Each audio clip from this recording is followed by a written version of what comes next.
Hello, everyone, and welcome to week number 10 of the Kombat Cup, presented to you by StreamMe. We're getting till the end of season number 2 here, and things are getting heated up, especially the point. Sir Aquaman, and with me tonight, the one, the only, the big. What's going on, everybody? Big D here. Like you said, man, we are on week 10 out of 12. We're on those last few steps before you get off of your floor, hopefully to participate in the finals. I mean, we've seen every single week these guys, those slots in the top 12 points have been going up and down all the way throughout pretty much the entire season. So these last few weeks are absolutely crucial for a lot of these players. Yeah, and man, if we take a look at those points, it is getting down to the wire, especially people are getting comfortable near the top, but once you get towards the end of that top 8, there's going to be some spots that are going to be some surprises, especially as we saw in there in season number 1, that week number 12, we could see someone just sneak up in there and just snatch a spot from someone that's been fighting for it this entire season. And I mean, guys like Revit, Rewind, I mean, all those guys at the bottom of that standings that you see there, and even everyone that's creeping on the outside, they have a legitimate shot at shooting up into that number 8, number 7, and even number 6 spot.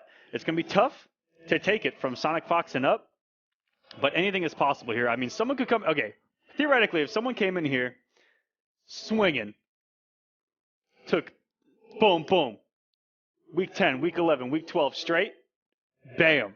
I mean, what an upset that would be. The likelihood of that happening, I don't know, but we don't like to count out. You don't even have to look at the likelihood of it. You look at the top, pretty much we'll say that the safest spots are really Semiij, Tweedy, and YungMonster, just because of how many points that they have. But between Dragon and moving itself all the way down, that's still anybody's spot. You know, Star Charger and Full Auto have fluctuated pretty much between spots 7 and 12 from the past couple of weeks. And you're seeing that Frozen Acid is barely hanging on with 225 points. You have to think next to that amount of points. And so this week could mean everything to them and could actually crush some of the dreams of the players that you're looking at right now. Yeah, one win is 150 points. So you guys do the math. I mean, any one of those guys gets a win like that, and they're right in the running automatically. So it's going to get crazy. And speaking of crazy, this week's Conquest was full of fight, especially in that top 8. Let's go and take a look at some of the highlights from this week's Conquest, and it was a fun one from a viewer's standpoint. Let me tell you guys, and I got to cast it this week, and it was crazy. Acid here against Real Harris bullied this man in the corner. It was looking nice and swaggy. It was good to see Acid back in action, and this man was looking like Acid Prime, and just mixing him in the corner and then getting him. And it was so smart. Real Harris had just built that breaker, and he closed it out with the EX ball. And then look at this backdash from Flowchart here with punishing Revit Leafing, and he is going to steal this round from Revit Leafing here. It was disgusting how he took that round right from Revit Leafing. And the crazy mirror between Revit Leafing and Sir Tommy Gun here. Batanya's during Conquest this week were looking so crisp. I mean, the mobility of Tanya here was insatiable. And look at the use of the projectiles from Revit Leafing here in the mirror.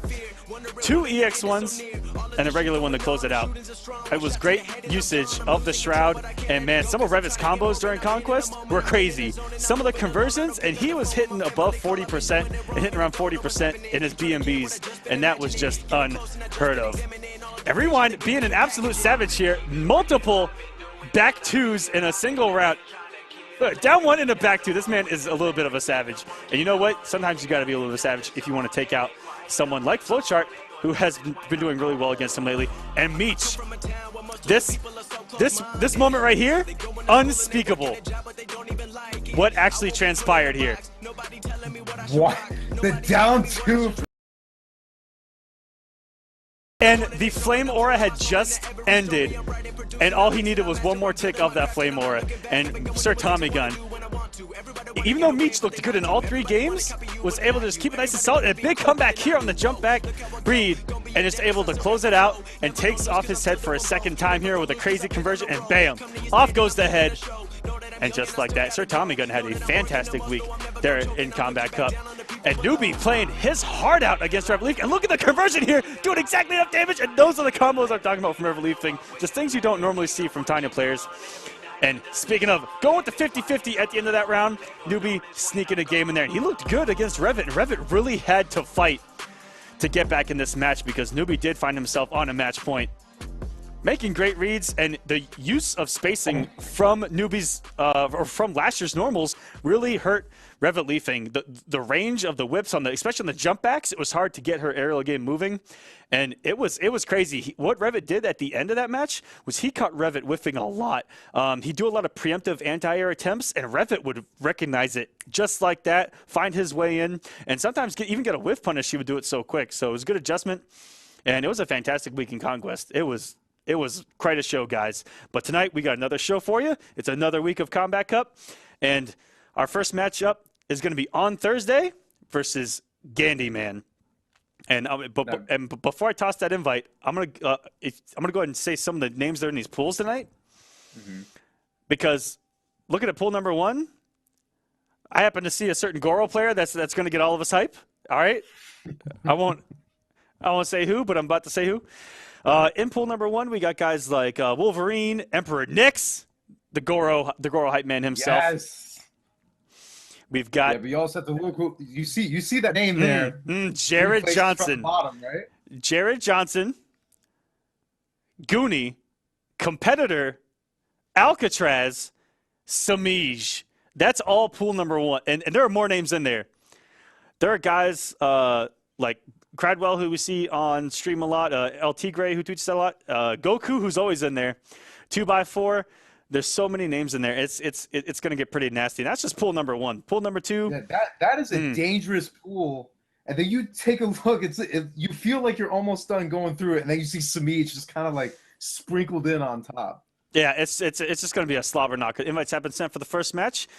I'm going to go through as many pools as possible before we get started, and we'll go over them as we get along here in the program. In pool number 2, Boaz, who's a name that's always here week in and week out. Deoxys, the young man himself, who has had a great season. We've got the other Goku Cooper. Corey the Dragon's here with us. Blackout. We got Slayered Hat, Shujinki Dink. Ooh, man. And Tweedy is also in that pool. These are nice and juicy. Pool number 3, Too Easy. Who else do I see in here? ATP has joined us here from Texas. Shout-outs. Let's see what we got out in this pool. Jersey Man, who's with us week in and week out. Cyclone, ScarsUnseen, Sounds Like Pause, Titanium Tigers, and YungMonster. Woo! Woo! Hey, man, you forgot one name in there that deserves a lot of credit. I see Cyclone in there. Oh, I said that man. That man is yes. Yes. Oh. And then, of course, YungMonster, just ready to pretty much crush anybody's dreams in that pool. So it's going to be really hard for them. And especially if you look on in all these other pools, it doesn't get any easier. There literally is no easy pool in the Kombat Cup anymore. There really isn't. You take a look at pool number 4, Crazy 88, Real Harris. You have Noble Dragon. You have Killicam. You have Kiltron, Oxify, and then even Meech that we saw there, unfortunately, on the opposite end of a lot of those highlights. But at the same time, he still made it pretty. Yes, Sunio also in there. Pool number 5, guys like RetroTech, SonicFox is in there, YungMonster is in there, Destruction God is there, BKith is in there. There's a lot of hype bringers in there. We get Destruction God, YungMonster, things like that on screen. If they get far in the bracket, talk about hype. They always bring the hype. Pool number 6, Adonis is in there, Ilusions, Sicarios, Fluffy Fawn, Fierce, Destroyer. I'm not even halfway down that list, man. I don't know if I can take that. Sweet Neptune's in here. Whew. Shout outs to Prince Goro in pool number 6 too. I like the name, man. Prince Goro. If he doesn't play Prince Goro, he would actually be at home in the NR scene because automatic disqualification. There's no compromising there. You cannot have a name like Prince Goro and not play Goro. Exactly. And we got our match here for you. It is going to be GandyMan versus OnThursday. GandyMan probably going to go with Master of Storms Raiden, bringing us the hype early. There's a pattern of some of the guys that show up here on Kombat Cup and Conquest. Some of the first rounders that we get a lot of hype variations in round number 1. Especially with Master of Storms, man. And his Master of Storms has been getting better every single week that we've had a chance to see it. You see how well he does with the corner game and establishing, just occupying that space with the Thunderbolt. And that's going to be the huge part of the game, especially going up against Sector now. This is going to be really tough because if Sector keeps his distance, he doesn't have that teleport to work with that Displacer offers. So if he loses that life lead, he's going to be forced to go in. And that's a situation he doesn't want to be in. And on the reversal side, if Gandy can keep those orbs up, he can make Thursday respect that Thunderbolt and not teleport in himself. Otherwise, he's going to teleport into a full combo. All right, here we go. Round number 1. Welcome to week 10. Letting the intros play. I love it. Master of Storm's going up against Sector. And getting a clean jump in to start off the round. This is not what you want to do with your GandyMan, but very nice blocks. Trying to go for a back 2 there as a counter poke. That is not going to work. Thursday just putting on a quick clinic. Here you go. There's that corner push we were talking about. This is much more comfortable, but Thursday scouting out that stagger, and that was lightning fast. What happened? Yeah, that was a great read on the stagger. That's something that you see a lot of people respect against ranked players, but he doesn't quick rise and get the combo. Oh, that's a big mistake early from GandyMan. But luckily for him, it did not go punished, so he has a chance to keep some of this pressure game. Very smart reversal grab, putting him more towards the corner, and this is what we're talking about. He's going to occupy that space for as long as possible, but he jumps right into the corner. And the beautiful dunk. Going to take him downtown, try to push him more towards the corner. And Thursday. I love watching Thursday week in and week out because he loves actually utilizing the hard knockdown off the rock out and going for the 50-50. Oh, and go for the flamethrower right after going armor for armor. And 2 very good arm moves, and what an anti-air stand jab from Thursday. Puts out the rocket, there is no escape. That is death. That was a beautiful conversion off of the standing 1 anti-air. He knew it was going to hit, immediately followed with probably the most maximum damage hit confirm he could have possibly gotten. Set up that EX missile to pretty much guarantee a chip out and get that first game. GandyMan did not play bad, but those few position switches where he put himself into the corner, it pretty much shifted the entire momentum into Thursday, and Thursday capitalized. So this guy has been playing super solid the entire set so far. Exactly. If we can see GandyMan get the game plan of Master of Storms going, which is those knockdowns in the corner, getting those orbs set up, going. That's some damage. If there's an orb out in that corner and he opens you up cleanly, it's going to hurt. It's going to hurt meterlessly, which just sets up further orbs on knockdown. And he's even got some nasty setups where he can put out orbs and basically command grab you and launch you off of it. If he can grab you into the bolt, good night. There's no teching it. There's no nothing. So he's got some cool stuff if he can get it set up. That's what's hard about this character, is setting up the actual set play, as it were. I mean, that really is pretty much the foundation of what Master of Storms can do. And we've seen GandyMan with the dirt before. We've seen him in previous weeks have pretty much every setup at his disposal. His problem is keeping that corner pressure. And we're seeing how Thursday is just not respecting that mid-range game. And in all reality, he doesn't need to. Oh, unfortunately, not there. But he just lets it all out on the line. So GandyMan getting that life lead. But gets clipped by the forward 2-1. Big damage, switching corner positions, but a nice run under to make sure he stays as far away from that corner as possible. And not hit confirming off of those rockets is Thursday, but it's okay. He's still going to keep the positioning. Keep the pressure going. And Gandy just pressing buttons, and that is a no-no in that situation. He's really not respecting those up missile setups. He's having a kind of a hard time dealing with it. Oh, just barely gets the orbs to come out. Gets a beautiful hit conversion. Spends 2 bars to get this damage. But here we go. He sets up 1 orb. That's not a whole lot of damage for 2 bars. Only getting, what was that, 33%? And you just saw Sector get that meterlessly. And here we go. Orbs out. Pressing a button while that Thunderbolt was active. But doesn't get the conversion. Gandy, he's still got 1 orb out. So if he pressures into another orb, it could guarantee even more pressure. Let's see what he does here. Crouches the forward 1, but gets hit by the 3. And I love the use of Superman from Gandy. He put it all on the line here in game number 2. Went earlier in the round, or in the game, but not there. And Thursday, is he going to style on them? And we do get the brutality. And oh, here comes Cyber Sub-Zero, and he's going to fall to an icy death. I got to give props to Thursday. He swagged out with every last bar meter he had to get that brutality. That was so beautiful. But GandyMan is just, he gets so close to finishing these rounds, and then he makes one little mistake that costs him everything. You saw he was still in a decent position to take that round, but he just had that faith to go for the back two, and the dreams were just crushed there. That's when you put it all on the line, and you know, in a game like MK, it can make or break you. That's a W or an L. It's a W or an L. And Gandy coming in with Imposter Shinnok. This was his bay for a long time, and we'll see how much of a difference he can make. This is the character that we see Dragon go to in this exact matchup.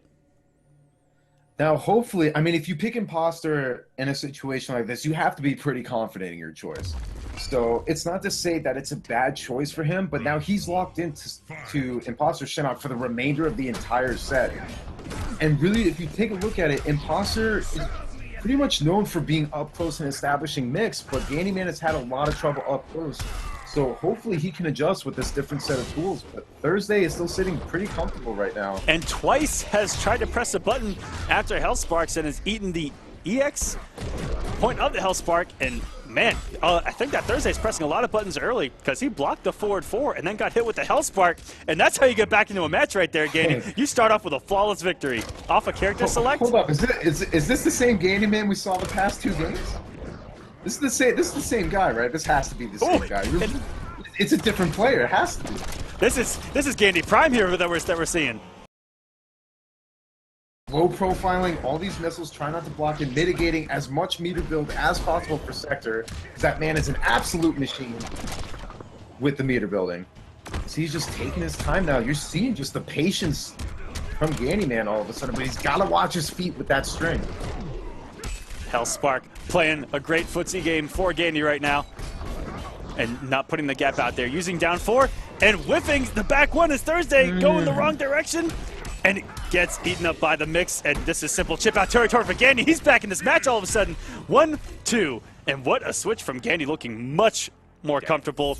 And ThursDay has to respect those Hellsparks. That's what cost him so dear, especially early on. Pressing a button after the first Hellspark, meter burns it, launch, mix, rinse, repeat. So are we going to talk about how that was like a completely different player, that game? I mean, you look at everything that GandyMan was doing wrong in those first 2 games, between being up close and just getting absolutely mopped. Unfortunately, poor choice of meter management. We saw it there before with the 2-bar rating combo that did 30%. Probably needed that for a breaker. And you see him just all of a sudden just steamroll this guy with minimal effort. Like, we're seeing maybe a couple of bar uses here and there, mainly just used for combo. His defense was super on point, and you saw the amount of chip damage that he was able to do. This is a completely different player, and that's kind of the momentum he probably needed right now. If I'm on ThursDay right now, I'm a little bit shaken. Absolutely, and you know, Gandy could have secretly, and this is the unknown of fighting games, is he could have secretly selected a character that ThursDay might struggle against, and you know, just seeing a character on screen that you know that you struggle against, even though it's someone that you might feel confident against and be up 2-0 on, if you see a character that you lose to a lot, you could be triggered immediately just on character select screen. He could have seen Shinnok and gone, oh Lord, here comes Shinnok, and be mentally shook from that. Oh, we all have that 1 or 2 characters that the moment they get selected, it's like you're automatically on tilt. Cough, cough. Patch Kobu. You know what? You actually took the words out of my mouth. I was about to go cough, cough, Kobutanya. Yeah. We've all been there, but here we go. ThursDay playing much better. Oh, and utilizing the plus frames off the down 1 to get the throw from Gandy. 12%. Is he going to throw some mix? Generate some pressure. Walking backwards and coming in with the sliders. ThursDay in the shoulder actually got him out of the EX missile. Very rarely do you see anything get you out of that EX missile. That is pretty much a guaranteed pressure. That's going to chip out no matter what ThursDay attempts. And wow, Gandy playing, just looking so much calmer with Shinnok. And you could see in the choices that he's making when these rounds get close, he has much more composure. He's just way more comfortable with this character. Master Storm's Raiden, we've seen him play, you know, for the majority of the Combat Cup, but we're seeing now just how much more fluid he is with this. But that was a beautiful read by ThursDay. That was absolutely savage, considering Gandy has meter burned every Hellspark up until that point, and ThursDay just reading the 1 that he does not meter burn. That is one hell of a read. A teleport for teleport, and Sector wins! What is going on? That was the same teleport! Oh, very Very nice use of armor there. This EX Hellsparks to keep himself away from ThursDay, getting some damage of his own in the corner. Beautiful position for GandyMan, but the back three doesn't connect. Thankfully, no punish. ThursDay's going to need to be on point with that. And no conversion off the EX rocket. And trying to give him a little taste of his own medicine was Gandy there with the teleport, and ThursDay pressing a button between down 4 Hellsparks. There is no gap there. There is no button to press. And very good tick. That would have been 16%, but the neutral jump punch, and what a conversion from Gandy! That was OD. You didn't even stop it. Whoa. Please. How did that fully connect? He converted not drop that combo? with a down 4 instant meter burn Hellspark. This man is swagging now. We're at 2-2, and this is a completely different player in GandyMan. He's playing in complete control, and he's in the driver's seat right now. This is really scary if you're ThursDay, because ThursDay was mopping the floor with GandyMan's Raiden, and then he made the switch to Imposter Shinnok. And now we're looking at a Game 5 situation. You have to think, is ThursDay going to end up switching characters now? Because it goes back to what you were talking about before. Maybe he hates Imposter Shinnok as Sector, and we're seeing now he's looking at Jackie Briggs, but he needs to take a second. This is a big deal because GandyMan is he's sitting on cloud 9 right now. He was almost on the verge of being eliminated first round in week 10 out of 12, and now he's sitting at Game 5. But he's going to go back with Sector. That's his main, and he's going to stick to it. I respect that. It's looks like it's an uphill battle right now, but he had that first round. Gandy was able to just steal it from him. So if he can get the momentum early, we might see a different ThursDay. But Gandy, for the last 2 games, playing perfect. Very good. Nice use of armor, and armor just to return the favor. But he's going to need to be careful. Imposter Shinnok is very reliant on meters. So right now, he's not as scary as he normally is. And that is a full combo punish. No doubt wanted to make it safe if he had that bar. But meter is a really, really important factor to look at in this matchup. Gandy looked like he tried to wake up with a low profiling normal, and the jumping was meaty enough. And look at this. ThursDay now in control himself. And that's going to be the round. Well, that was definitely whatever ThursDay was thinking about in that character select screen seemed to be working. Gandy looked like he was being super impatient. That the brakes a little bit, but ThursDay still looking good. He's going to eat a lot of this damage right now, but if he gets one decent block, that's the end of GandyMan's pressure. That's the second time they've pressed the button after forward 4, but I like the flamethrowers are what has been the difference here in game number 3, or game number 5 I should say, is that those flamethrowers, he's trying to stop any momentum that Gandy's trying to get, and what a teleport read from Gandy on the EX rocket. My God, that was a beautiful, it almost looked like he was waiting for it and it had that teleport buffer.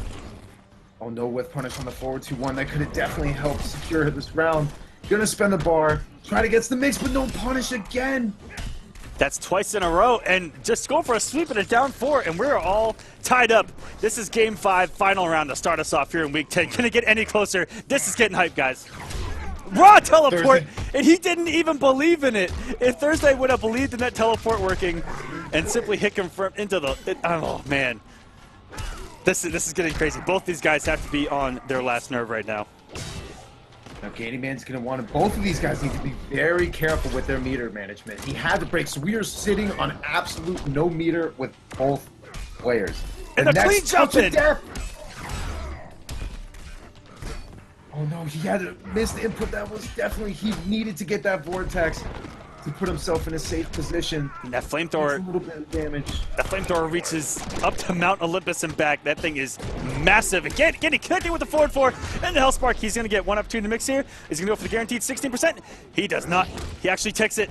Oh, man, if he'd have tried to throw out of the corner, thinking that ThursDay was going to read into the corner, it's getting crazy right now. A lot of pokes, and Gandy not canceling any of those in the Hellspark, as ThursDay was going for the counter poke attempt. And the Hellspark gets him out of the start for teleport. That simple chip out, and wow, what a turnaround from Gandy. If I'm Gandy, I'm doing a fatal. He has to at least do a fatal. Coming off of a reverse 3-0. Gandy, one of the bookkeepers of MK, this man is just a Mortal Kombat encyclopedia, goes for the classic fatality at that. I have not seen a more deserving fatality. That was a beautiful way to end an amazing set. You felt the panic by both players at the end of that third round. I mean, either one of them, if they got opened up, it was game over. Tournament life, boom, might as well go to sleep. Going to sleep salty. But GandyMan had the composure to be able to really secure that round. We saw there was a lot of brilliant reactions by Thursday by interrupting the down 1 Hellsparks, the down 3 Hellsparks to mitigate all that chip damage that he would have been able to take. So that was amazing play by both players. I tell you what a great pop-off from Gandy in that chat. If you didn't see it, he says, and we saw Thursday on Conquest and get a win on stream. And, it's fun to say that on Thursday, it was winning on Thursday. And he goes, today's not Thursday, it's Monday. In the chat. Thursday. And he has to eat. There's really nothing you can say right now. I mean, Thursday played great, but that reverse 3-0, all the bragging rights just shifted. It's GandyMan's for the night. And let's go and take a look at some of those highlights from that matches. Big D, take it away. So going into the start here, in game number 2, you saw that GandyMan had the round possibly in his hands and just gets that back to, had all the faith, but no payout. And Thursday with the easiest punish of his life into a swaggy brutal, spending all that meter. That was so good. And that was really what we were talking about with that impatience by GandyMan. But then you see the total shift in momentum after GandyMan gets that win on the board. The amount of mix. It was a beautiful tech grab by Thursday, but his hit confirm was so nutty, and he still managed to pay off. I can't imagine what was going through his head. Coming here into game number 3 when GandyMan finally got it and sends this man all the way to the bottom of the pit. And you could almost feel the smile on GandyMan's face. I mean, who wouldn't smile at that? And Gandy, one of the top smiles in the scene. This man is always a joy to be around, especially offline. He goes to a lot of tournaments. If you get lucky, his dog Kintaro is also with him. One of the animals of the NRS scene. And you know what? What's cool about Kintaro is that he's such a chill dog that he'll just be one of the guys. I saw him on one of the Big E streams, and he's just chilling in a chair next to the stream. He's just the perfect little guy. And coming up next, we're gonna have Crazy 88 Real Harris versus Blue Sub. Blue Sub we've seen a few times in the past. Just about, last week or 2 weeks ago, I believe? Yep, and Crazy 8 Real Harris has been using Spectral Ermac lately, also with his HQT Predator. Blue Sub has not shown up yet, so we're going to give him a couple minutes, and then if that doesn't come around, we will have another match on deck for you guys. What's cool is also, in the meantime, you could take a look at some of the other names that we haven't really had a chance to see. Corey the Dragon is in there, who we haven't seen in a while. I saw Toxin towards the bottom. So this week is going to be ridiculous with a lot of players that we haven't really had a chance to see. But while we're going on that, obviously, with Catalyst Mints, we say this every single week. Go ahead and check them out. Some of the best, cleanest products in the business. You want all the energy, none of the bad stuff, none of the sugars. 3 mints equals 1 energy drink. 20 mints per can. Use discount code StreamMe to save 5% on your purchase. Go ahead. From all those other energy drinks and coffee.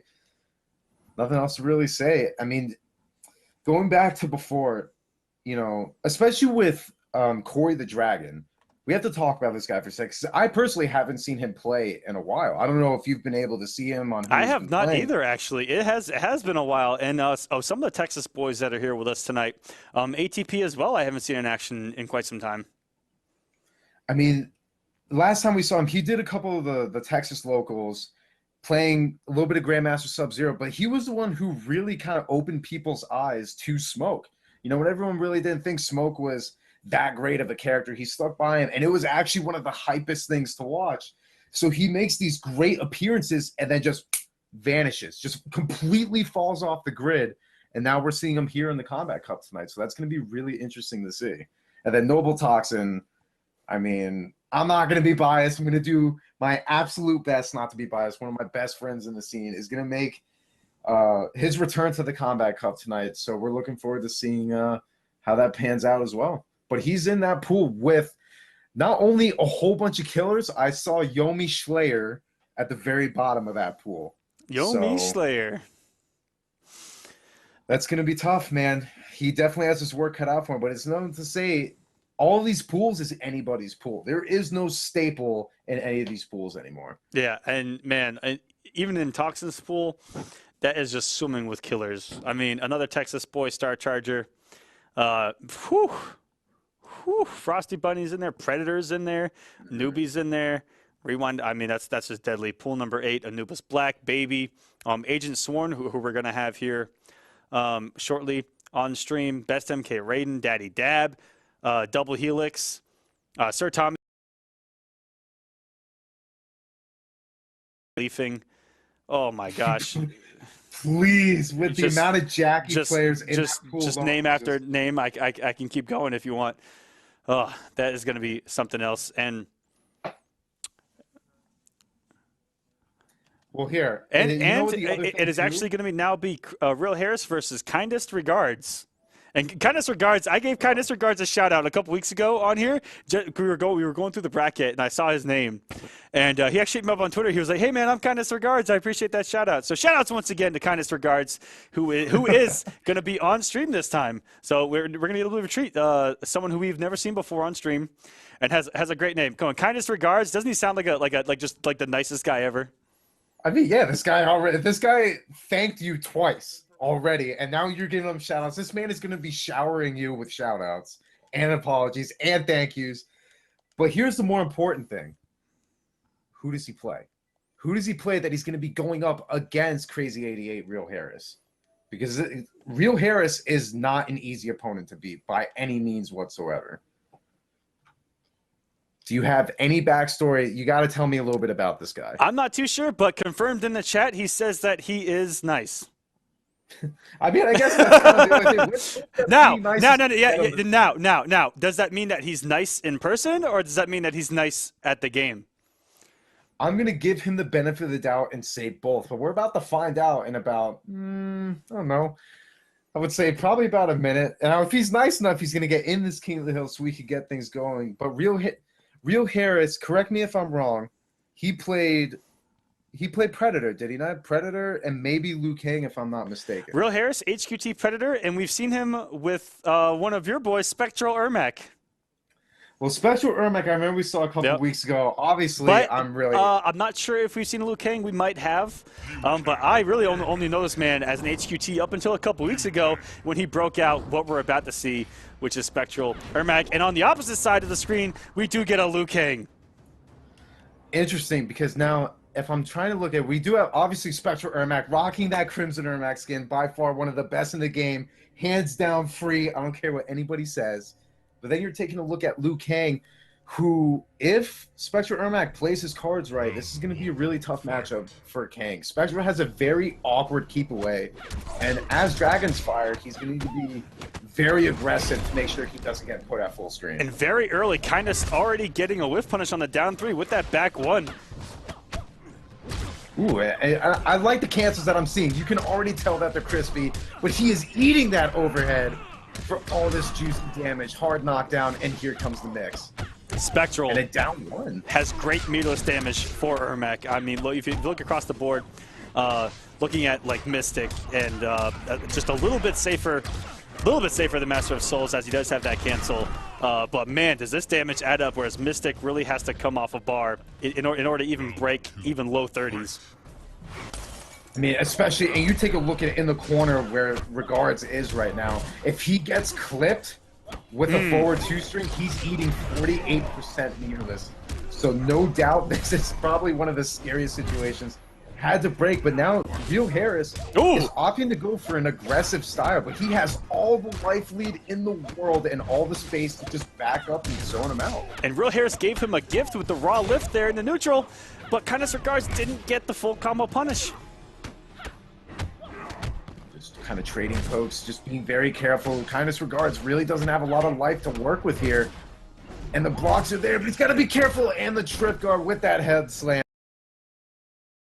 We were talking about Regards did a really good job staying in on Spectral and just trying to lock him down. He even broke a reversal armor one time, just wasn't ready for it. But every time he got away from Spectral, that's where he lost most of his life. Not to mention the mauling in the corner. Oh man! I mean, Spectral Ermac just melts absolutely melts your life in the corner. Yeah, if you eat any type of launcher, or if you get hit by the first 50-50 that he throws, I mean lower overhead into the float cancel, into full combo, and if he doesn't have a bar, if he does have a bar, it's gonna hurt Big D.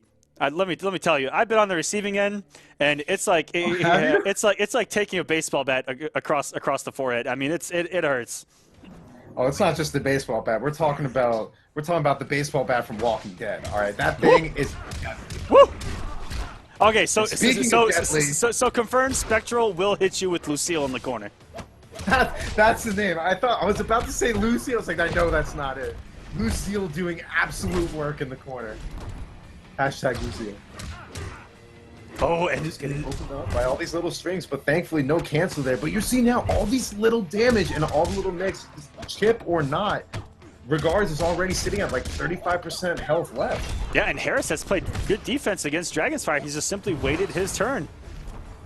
Because he knows he's a powerhouse. He's more dangerous up close than Dragon's Fire is. When he gets that mix going, if Regards doesn't disrespect the gaps in that pressure, Harris is just going to walk all over him. And right there, if he did not blow up that he could have potentially had to have held even more pressure. As we all know, off of that back fist, Liu Kang loves to do that down three, that sneaky little down three. Just barely getting clipped. Luckily, no follow-up, but a beautiful hit confirmed drops the easy part of the is finally in there. He wants. I would really like to see some more staggers by Regards, because he's going for the classic Dragon's Fire pressure, which does pretty well. But at the same time, Harris is expecting it. You're seeing all those backdashes. If he goes for a couple more grabs to mix something up, we might see a different result. Oh, and perfect ground pound. Got some hits done into the corner. That's exactly what you want right there.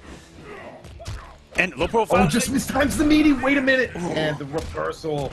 That is one of the worst feelings in the world, is when you put out a 3-hitting string and the entire thing gets delayed wake up. I mean, it's a magical feeling, let me tell you, especially if that string has a lot of whiff recovery. Whoo! Man. That's the stuff that nightmares are made out of. When you whiff your meaty setup and you end up losing the round or match because of that.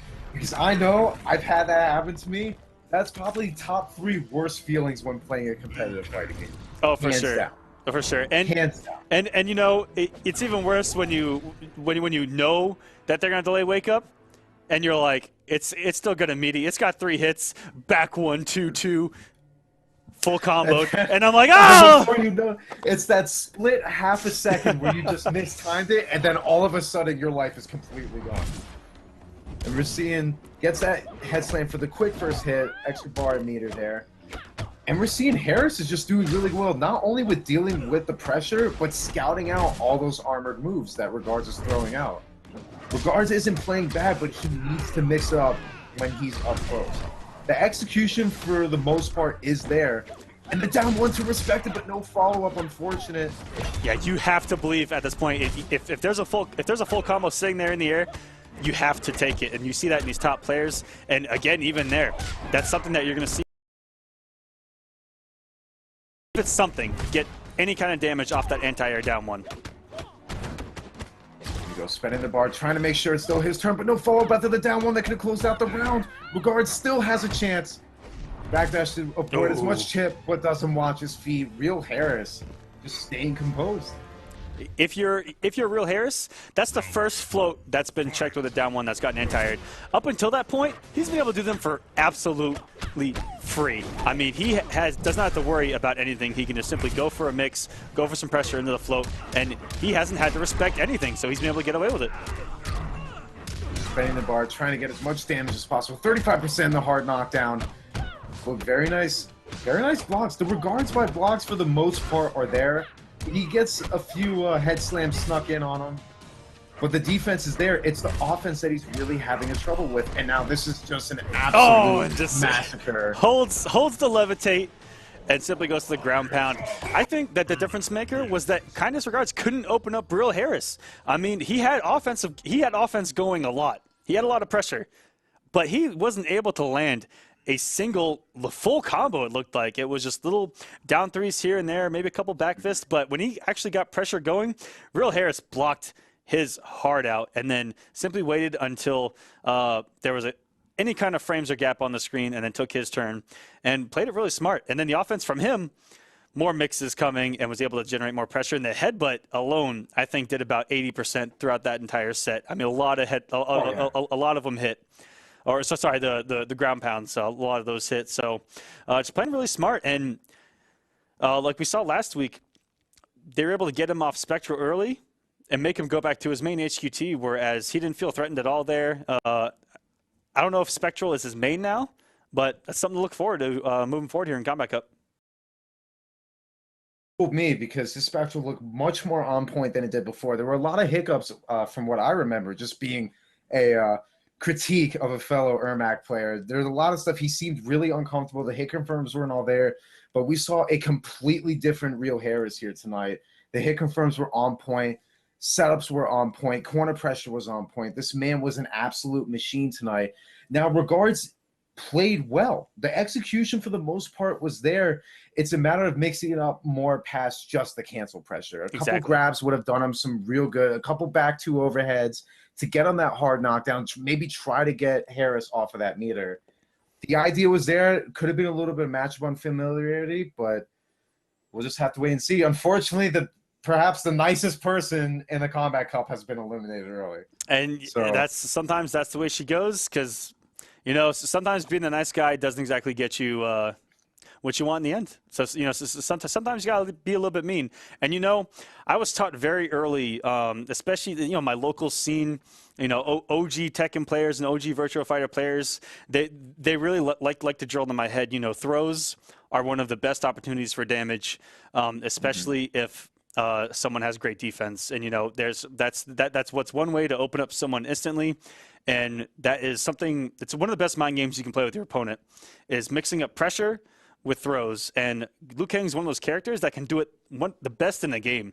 Most cancel characters can, where, you know, they have cancel pressure where they can be plus, and that means that, and if there are plus frames on the screen, and especially if there's a guaranteed follow-up, that means that there's respect on the screen. If there's respect on the screen and you throw, that's just going to mess up your opponent, and they may try to press a button next time. And then if they try to press a button next time and you have plus frames and you go for the follow-up, boom, full combo.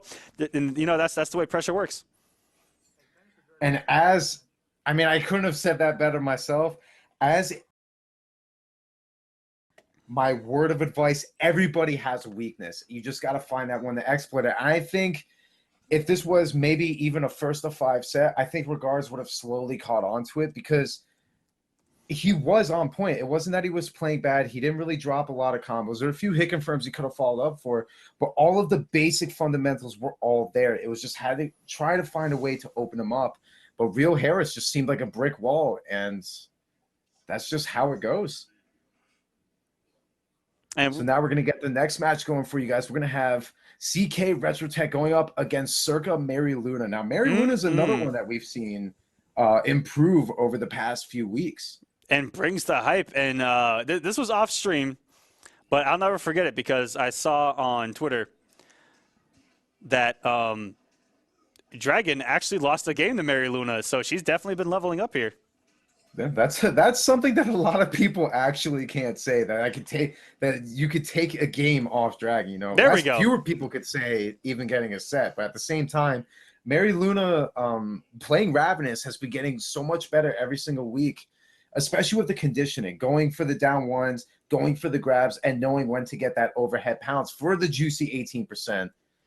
I mean, it's outstanding to see people just grow every single week. And Big D, look who we got next on stream as well. Talk about the ladies bringing some hype here on the Combat Cup. We got them lined up for you guys tonight. And you know what? What's great is that they are getting, as you said, so much better at Mortal Kombat and getting competitive. I mean, ScarsUnseen, I'm like one of her #1 fans, because that Cyrax is so clean to watch. And it's such a treat. But now she's going to be going up against Cyclone. This guy is an absolute monster with Jason, but that's something she's going to need to be taken care of. And Cyclone as well. He's going to need to amount of trickery that's going to be those Cyrax setups. But here we go, getting into it. Speaking of really tricky setups, did you see who RetroTech picked? We're going to see... I saw Sonya. Don't tell me that was Special Forces. He is a Dronia player. Please, RetroTech. Nope, goes to Covert Ops. Yeah, I did not see the paint. Way to go, Aquaman. Way to go. He has been known to pick Dronia, especially against other katanas, but going with the original mixed master of Mortal Kombat X. Now, and you know what? I think even if he does play Dronia, Covert Ops is the right idea because that parry is a massive danger to YungMonster. With that overhead pounce, she needs to be very careful throwing that out. Especially if she flips into an EX, one man can she get massive damage off of that. That's something we rarely get to see. But if she gets that EX parry, and goes with the X-ray early, but it's not gonna kill. This is no, this is 100% gonna kill if he doesn't drop it. She is. Oh, you're right. Corner. This is going to the corner. Oh, the 2 hits. Wow, that would have killed anywhere on screen. I forgot about the damage buff to the flip kick. Wow, that did some good damage. I was just going to say, the parry is one thing. That X-ray is the scariest thing in this game next to Katana's X-ray. Okay, that is so hard to scout out. But YungMonster just needs to stay composed. That was the first round. And that's 32% gone in a couple of seconds. Getting hit by the pedigree and then the pounce. That 16% adds up so fast. And we're seeing YungMonster go not only for the overhead pounces at the right time, she's going for the low pokes, but more so that forward 4 is really helping to mix things up. We saw how quickly she took that round by just executing that low as a threat. RetroTech just kind of taking his time. He's going for a lot of these dive kicks. That is 3 for 3 that have not beat out the roll. That may have been a first. That was a clean normal, just simply hitting Melina out of that roll. I've never seen the roll get beat out by any normal in the history of this game. That was a clean beat out. That low from Sonya actually made it underneath the earth, or underneath Outworld here, to actually hit Melina, who hides underneath the ground to get to her opponent in that roll. Oh, this is going to do a lot of damage. YungMonster needs at least the moral victory to get RetroTech off of that meter as soon as possible. Because if she doesn't scout out that X-ray, she's dead. Oh, it goes up for the pressure! That is a smart X-ray because YungMonster had a lot of plus frames off of that dagger. And what a bait out from RetroTech. That was such a smart X-ray. Perfectly well. That was the time I would have used it, knowing that she would have wanted to follow up off of the hit stun off of that dagger. My ass. And that is such a heartbreaker for YungMonster because you could tell how she was feeling that pressure going. She must have just not been paying attention to that meter because you and I both know there's only 2 characters that you need to completely pump the brakes if you see full bar. That's Sonya and that's Katana. You need to be careful. You cannot hit any button, and you just need to bait it out or force them to break. Unfortunately, YungMonster just needs to take a look at that meter. Other than that, both of these players, I think, are completely even matched. Just RetroTech is making the right reads right now. So here we go. We're going to go into the game number 2. I expect YungMonster to definitely be a little bit more mindful of that X-ray, being that she got hit by not 1, but 2 X-rays in that first game. But lands that overhead pounce to get the first hit. And that really was the difference maker, and RetroTech is definitely going to take that moving forward. And, actually had the anti-air this time from RetroTech. YungMonster's got away with a couple teleports in that game number 1. Gonna get that was a questionable breaker. She would have had that breaker for one of these combos instead, but a ball roll off of a jump in. Trying to even out that life lead. Still needs to be careful. She's going to build some meter to make sure that she has that breaker if and when she gets opened up. But you see now, look at RetroTech again. What does he have right now? He's got 3 bars. Oh, and the EX dagger very rarely thrown in the neutral, but that second dagger saving her there. If RetroTech would have landed a clean jump in, that could have been lights out. Oh, absolutely. And with the 3 bars of exactly. He would have used the meter. Exactly. But even if he was able to close out only coming off 1 bar, he would have only needed 1 bar to have X-ray go into a potential last round. That is some scary stuff. So thankfully, that second dagger came out from YungMonster, and very good from YungMonster utilizing that pounce to put RetroTech back to the corner, but has to watch out for X-ray. I don't know if RetroTech's going to use it this early since he's down around. Oh, he's not even going to need to use it. This is probably the worst place to be if you're fighting against a Covert Op Sonya. Because the blender is just so good. No, but you're right. He's saving that, and now the threat of the parry, even early on, is a serious problem for MaryLuna. I think MaryLuna has to roll those gaps, especially on the overhead. The only time that she wouldn't be able to is if RetroTech opts to go for the low. That is a scary situation. It's a three-way guess, guys. But there's a gap every other way except for the low. And he's just there we go. Just like I said, coming out of the military stance, going for the grab that time, and MaryLuna just has to guess. She has a 66% chance of guessing right. Overhead or low, boom, roll that baby. And unfortunate, she went for the ball roll, hoping that RetroTech was going to throw out a button. But the ball roll gets punished, and then the rest was just history. What we saw there was classic Covert Op Sonya. The blender as in its absolute most purest form. And we've seen it since day one. The basic gameplay of that variation has not changed at all. Overhead got slower, but the gameplay has been the exact same. And MaryLuna going into this, being down 2-0 is a really tough spot, especially because the few rounds she got were so close. There's a few things that she really needs to focus on, and I'm not really quite sure what it is. She just needs to kind of take a step back. Those X-rays, it's almost like she's respecting it too much. You know, we saw that RetroTech had the 3 bars. Didn't really seem like a good idea to use it, but she was still, that fear was instilled, and that's really what RetroTech wanted at the beginning of the set. Oh, and put a parry on her wake-up. Very good from RetroTech. Only gets 9%, but still something that MaryLuna might have to respect down the road if she gets clipped by a couple. And instant dive kick off of the interactable opens up MaryLuna, and both of them swinging right now. Savage. The ball roll to beat out the poke. I respect it. At this point, when you're down 2-0, you can't leave anything on the table. Very good dive kick late. Dive kick, no hit confirmed. Oh! And another one in the neutral. Wow, all the buttons for RetroTech are just hitting right now. But hasn't gotten anything off it. He hasn't believed anything past that. And trying to go flip kick for flip kick. It gets eaten by one of the slowest overheads in the entire game. And that is going to close it out for MaryLuna and put RetroTech back in the corner. Very good stuff. That's how you get back in the match right there. Now, MaryLuna played that extremely well, but she needs to be careful missing those punishes, because especially against a player or a character like Covert Op Sonya, you cannot leave any damage on the table against her. And now you're looking down. She's back in that corner. The blocks are there. You have to punish that. Again. That is #1 against Covert Ops. If you block the mix off a military stance, right, you have to make her pay. And twice now, back-to-back, she's gone for reversal pounce and has gotten nothing off of it. When that was just free damage sitting on the screen. But the pounce there getting an anti-air. If MaryLuna had some of those punishes, he could at least get RetroTech off of that meter. But we're seeing that RetroTech's going to slowly try and close up this life lead. And the parry again! He's going to steal this round. He's going to be able to follow up 2 hits, or even 1 will do it. And very good for MaryLuna not to break there. Although 1 roll would have closed it out, it's better to go into round 3 with 2 bars than risk it right there, and then potentially go into round 3 with no bars. But now you're looking at this. RetroTech is just having everything going from the reads are there, the defense is there, and the meter is there when he needs it. His meter advantage and the meter usage has been so on point this entire set. And MaryLuna is doing so many things right, but all of these missed punishes are really what's costing her the set.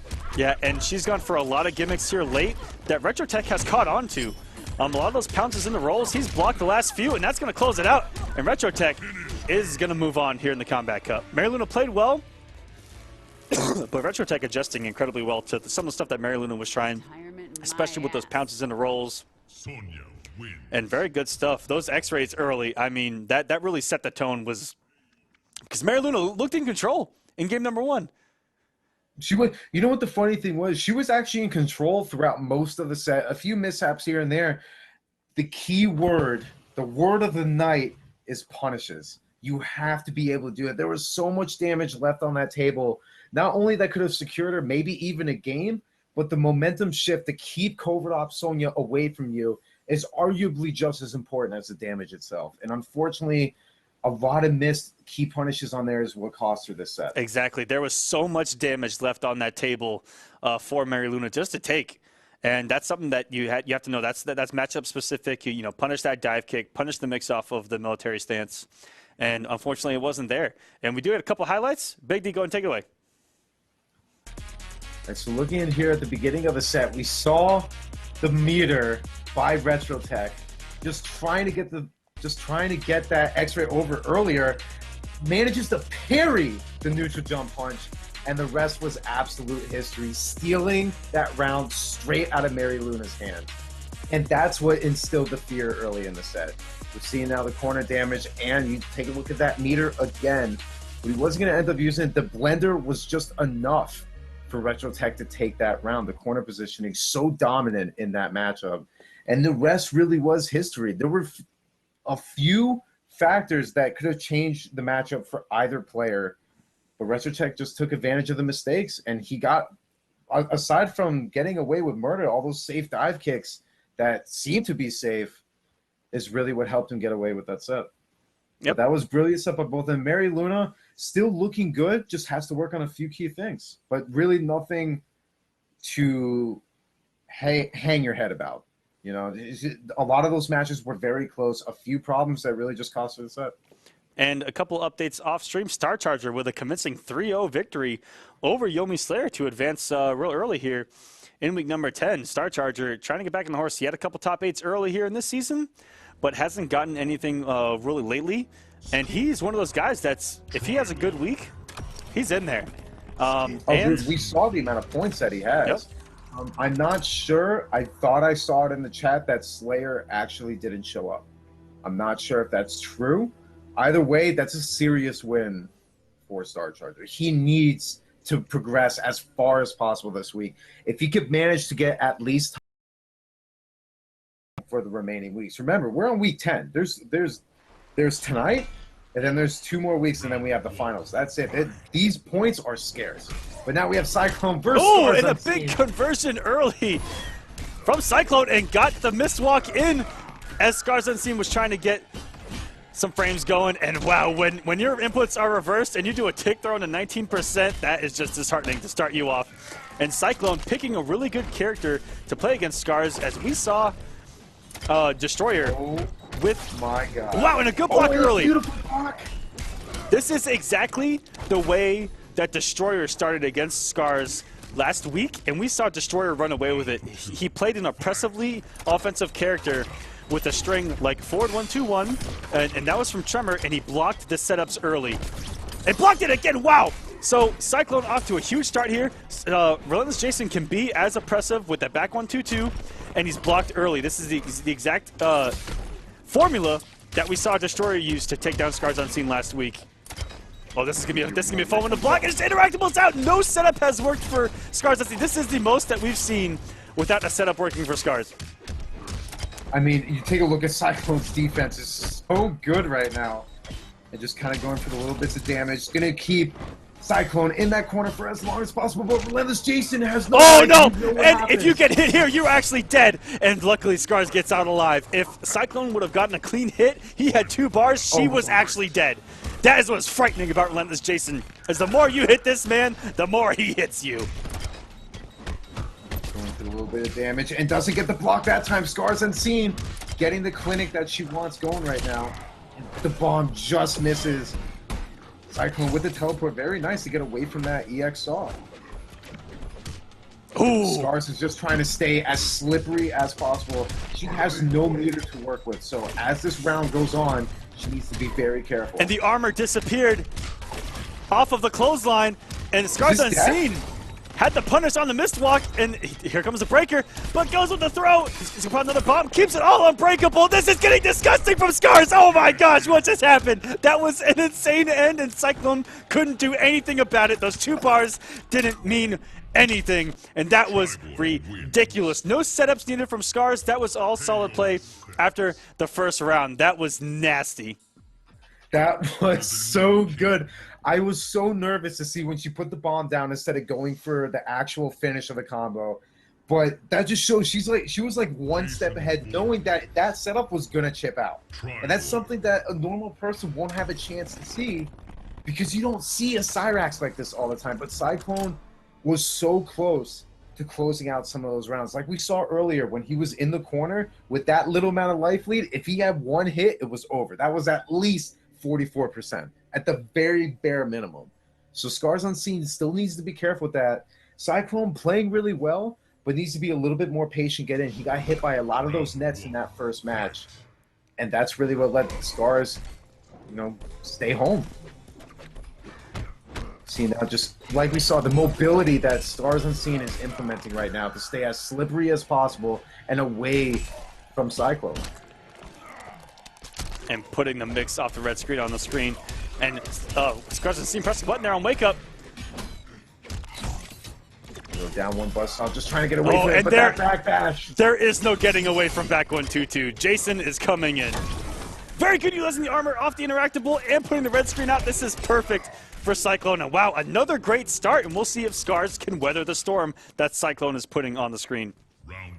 I respect what Scars was trying to do. She was, pretty much putting out a last-ditch effort to get a net during that red screen. Just didn't happen to pay off. But you see now Cyclone playing so much better with the far away. ScarsUnseen getting a little bit of damage off of that bomb. But she still needs to be careful. The neutral jump punch connects.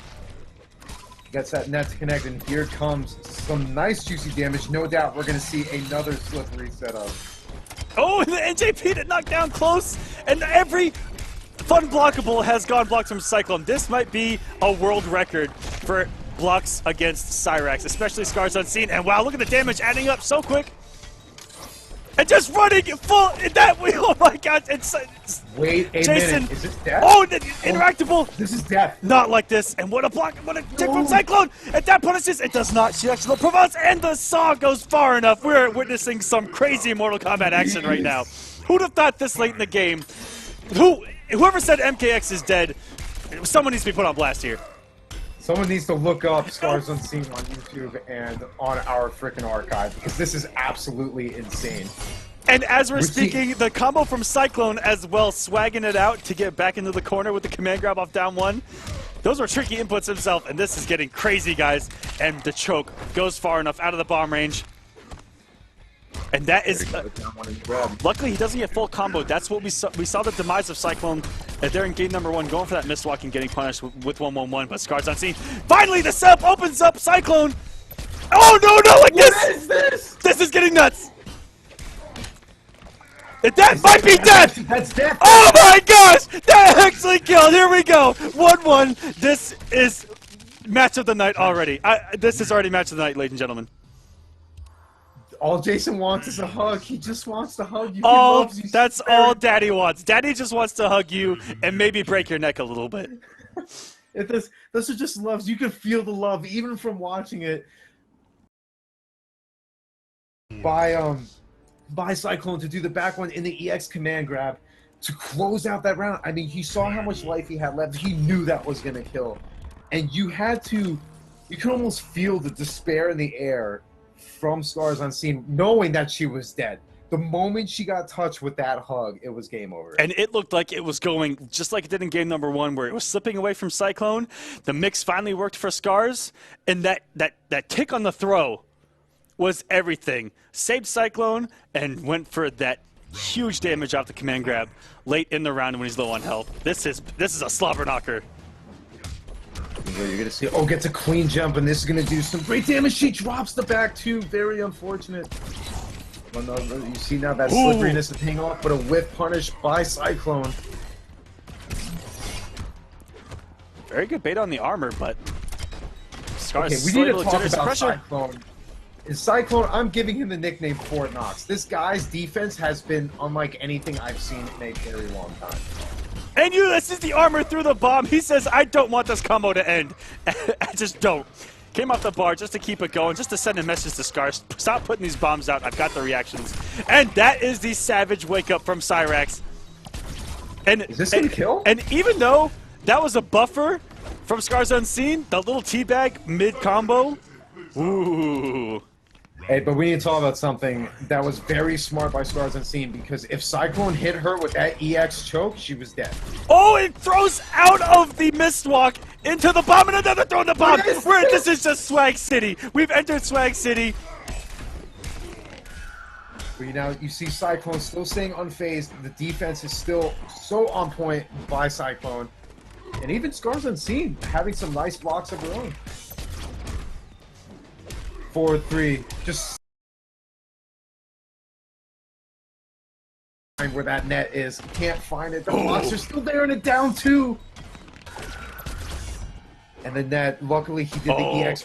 There was a whiff punish on the screen.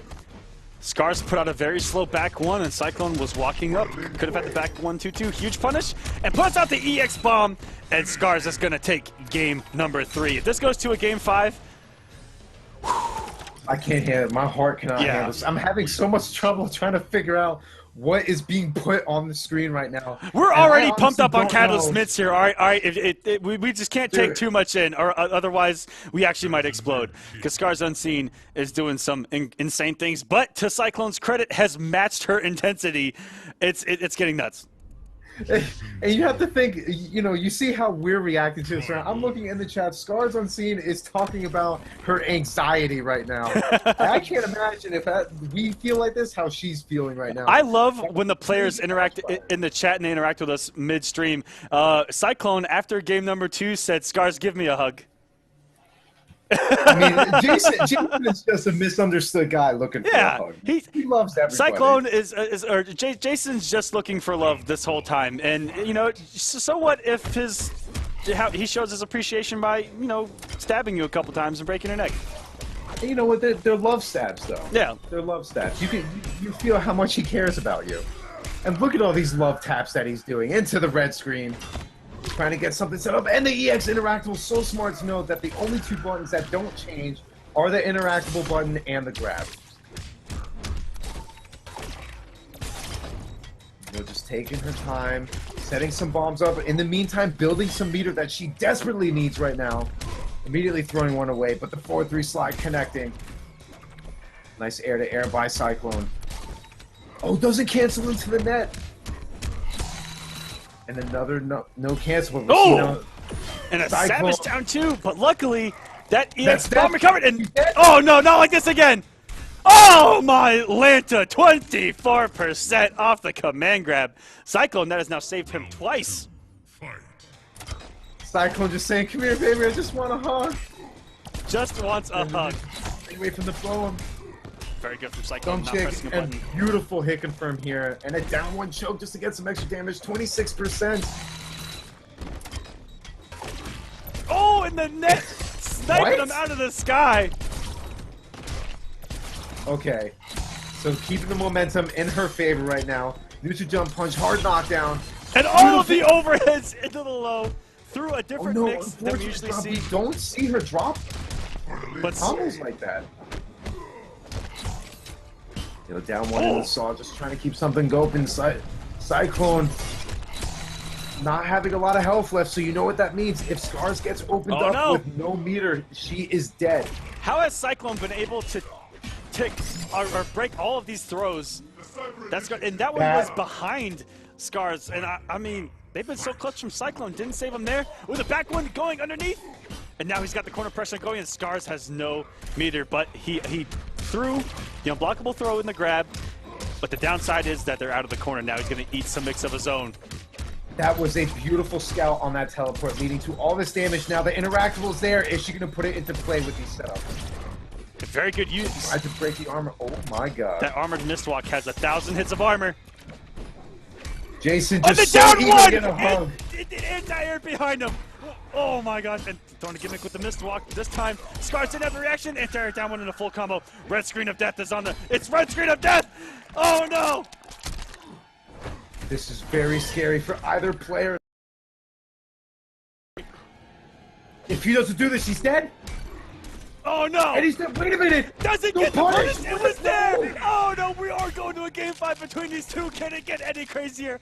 That punish was there. All she had to do is 1-1-1. She could have mashed it out, hit that button. Oh, man. Oh, the punish was there. It was so close. Cyclone, you almost could feel Cyclone dropping his controller knowing the set was over. But then the missed punish had Cyclone that second breath of fresh air to be able to close it out. And now we're sitting in a Game 5 situation. Wow. I'm sweating. I am sweating. I am actually sweating right now. Wow, there is literally guys. no better definition of a tragedy than that. It doesn't get more tragic. All right, chat. Oh, who God. you guys like in that chat? We're 2-2, final game, no matter what. Someone's winning this. Let me get a 1 for Cyclone, and let me get a 2 for ScarsUnseen. We're going into game number 5, dead even, and it's going to get crazy. This has been one of the hypest matches, I think, ever here on Kombat Cup. I'm just taking a second. We have a chance to compose ourselves. Here we go, game number 5. No amount of damage can go on the table. I almost like the fact she took that last hit of the string to stay away from what Jason can do up close. Here we go, beautiful conversion by Cyclone. And the back one into the hug, feeling all of the love. You see ScarsUnseen is getting a little bit shaken up close because Cyclone is playing at such a fast pace right now. And wow, running away with it now is Cyclone. And that is plus. We finally see the big boot in play. That's a staple in Jason play. And Cyclone is on match point with 3 bars of meter. And very good, but the choke does an anti-air and had to break. And now Scars has the advantage in this round. Ooh. Nice little bit of extra damage going in there, but Shinobi Fort Knock Cyclone. This guy's damage, his right now. Even for the idea, it's almost like he knew what to expect from ScarsUnseen's Cyrax. And that down 2 not beating out the throw a little too early, maybe a little too far away, and getting the whiff punish of Scars. But we've seen the use of throw from Scars has been outstanding. And oh, forcing the break. I don't know about that one. Jason wouldn't have gotten huge damage. He's not a damage machine mid-screen. And just a little bit of damage into the guaranteed setup. Interactable to stay away. ScarsUnseen needs to get away from Cyclone, but Cyclone putting on a clinic so close to closing out the set. Wait a minute. Wait a minute. Watch out for the armor, though. There's the armor. The armor's in play. Down 1. Reverse grab. It's teched again. Oh, that's going to do it for Scars. Cyclone just bullying her in the corner. That is exactly what you want to do as Jason, as the defensive options from Cyrax are not that great. It's just that Scars plays so well and finally able to exploit not having the wake-up options, especially without having any meter, was Cyclone in that final deciding game. And congratulations, they're moving on. I cannot express how impressed I am with ScarsUnseen, but more so with Shinobi Cyclone. His defense is what got him that set. They were so evenly matched from the mid-screen range. Shinobi definitely had the edge up close. But the fact that Shinobi not only blocked all of those setups, or for the most part of ScarsUnseen setups, the amount of grabs that he teched, I lost count. And you know what? You know what? We've got a ton of highlights from that match, as that was exciting from start to end. Let's take a look at them. Big D, take us away in that highlight reel. I'm going to do my best. It's going to be hard to do that set justice, but you take a look at here in game number 1, sliding through the DMs to break that armor and scouting out that teleport. Getting all of this juicy damage, just savoring in the fact that she's going to be able to take out this match. Chip out setup was so scary because if she didn't chip out and she got opened up, she was absolutely dead. We see here now that corner pressure that Cyclone was going through, running away. And then the 4-1-3 connecting yet again. The interactable use to be able to close out this round. But you talk about the amount of tech grabs. And the whip punish again. The amount of scrambling was so ridiculous. If Cyclone got that, that would have definitely helped him out. But at the same time, you take a look here later on in that game. Round number 3. Beautiful jump attack setup into another tech grab.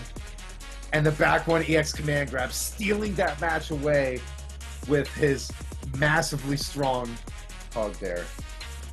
And that's really what helped start to get the momentum with Cyclone. The interactable usage by ScarsUnseen, knowing that that's all she needed to get that little bit of damage going into game number 3 here. Just keeping her distance. And the grab setup again, we see her do it so many times with the EX Buzzsaw And you see again with the grab being teched by Cyclone. Here with that red screen up, just trying to get something going. The armor, this was such a heartbreaker for both players.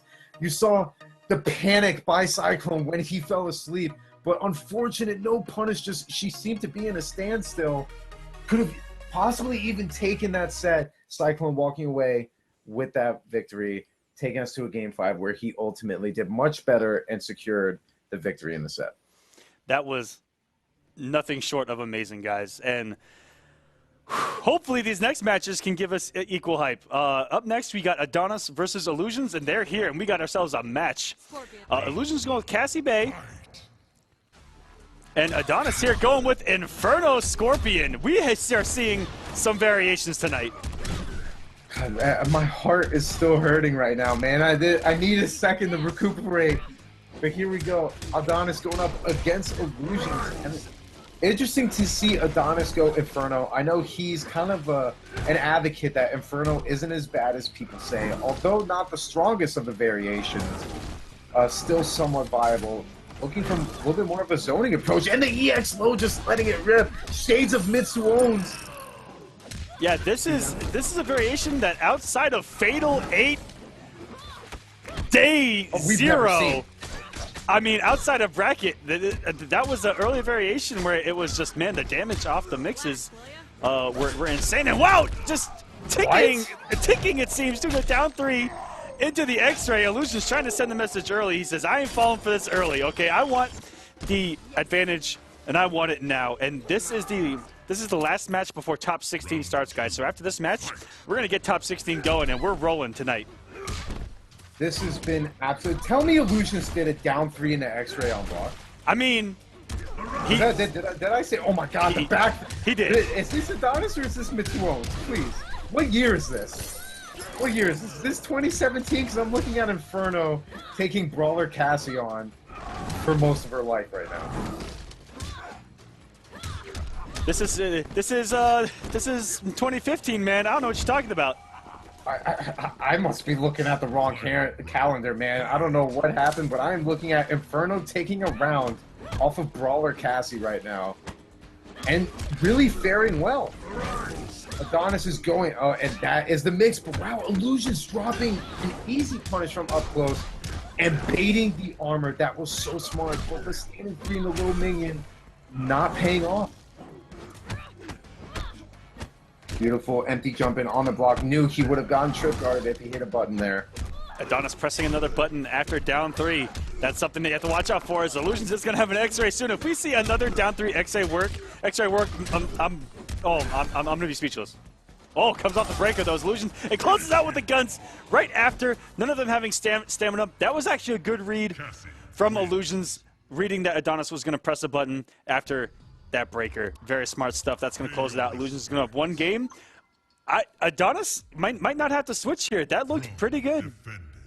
I mean, let's put it this way. Adonis is known for his other characters. He's known for ninjutsu. He's known for Shinnok as well. A few other alts sprinkled in there, but those are his 2 bread and butter characters. And for him to still do that well against a player of Ilusions caliber, he could really stick with it if he wants to, but I think he was just kind of testing the waters. We're going to see him go to Grandmaster, a little bit more of a counter pick, especially against Brawler Cassie, knowing that Brawler Cassie doesn't have the instant air guns that Hollywood offers. So the Ice Clone is going to be much more of a threat going up against Brawler Cassie. But Ilusions shouldn't really be going right back, and though. As I'm explaining the match, yeah, what was good even about that is that if Ilusions had lost that match, he has the game lead. And so he has the counterpick advantage where he could have counterpicked Adonis, even if he'd have lost that and still had the lead. But man, Adonis going right back to Inferno. And that's not a bad switch. If the first game's close, not making the switch is still something that no one is going to hold against you. Going for the post. He's just going to try and ride it out here. And like we said, he's not doing bad. The defense seems to be a variability across all of his characters, but he still needs to be careful throwing out the mixes like that. That low minion is full combo punish from anywhere on screen. Again, for the missed jump and punch saves him from all of that damage. Yeah, we've seen some drop punishes from Ilusions.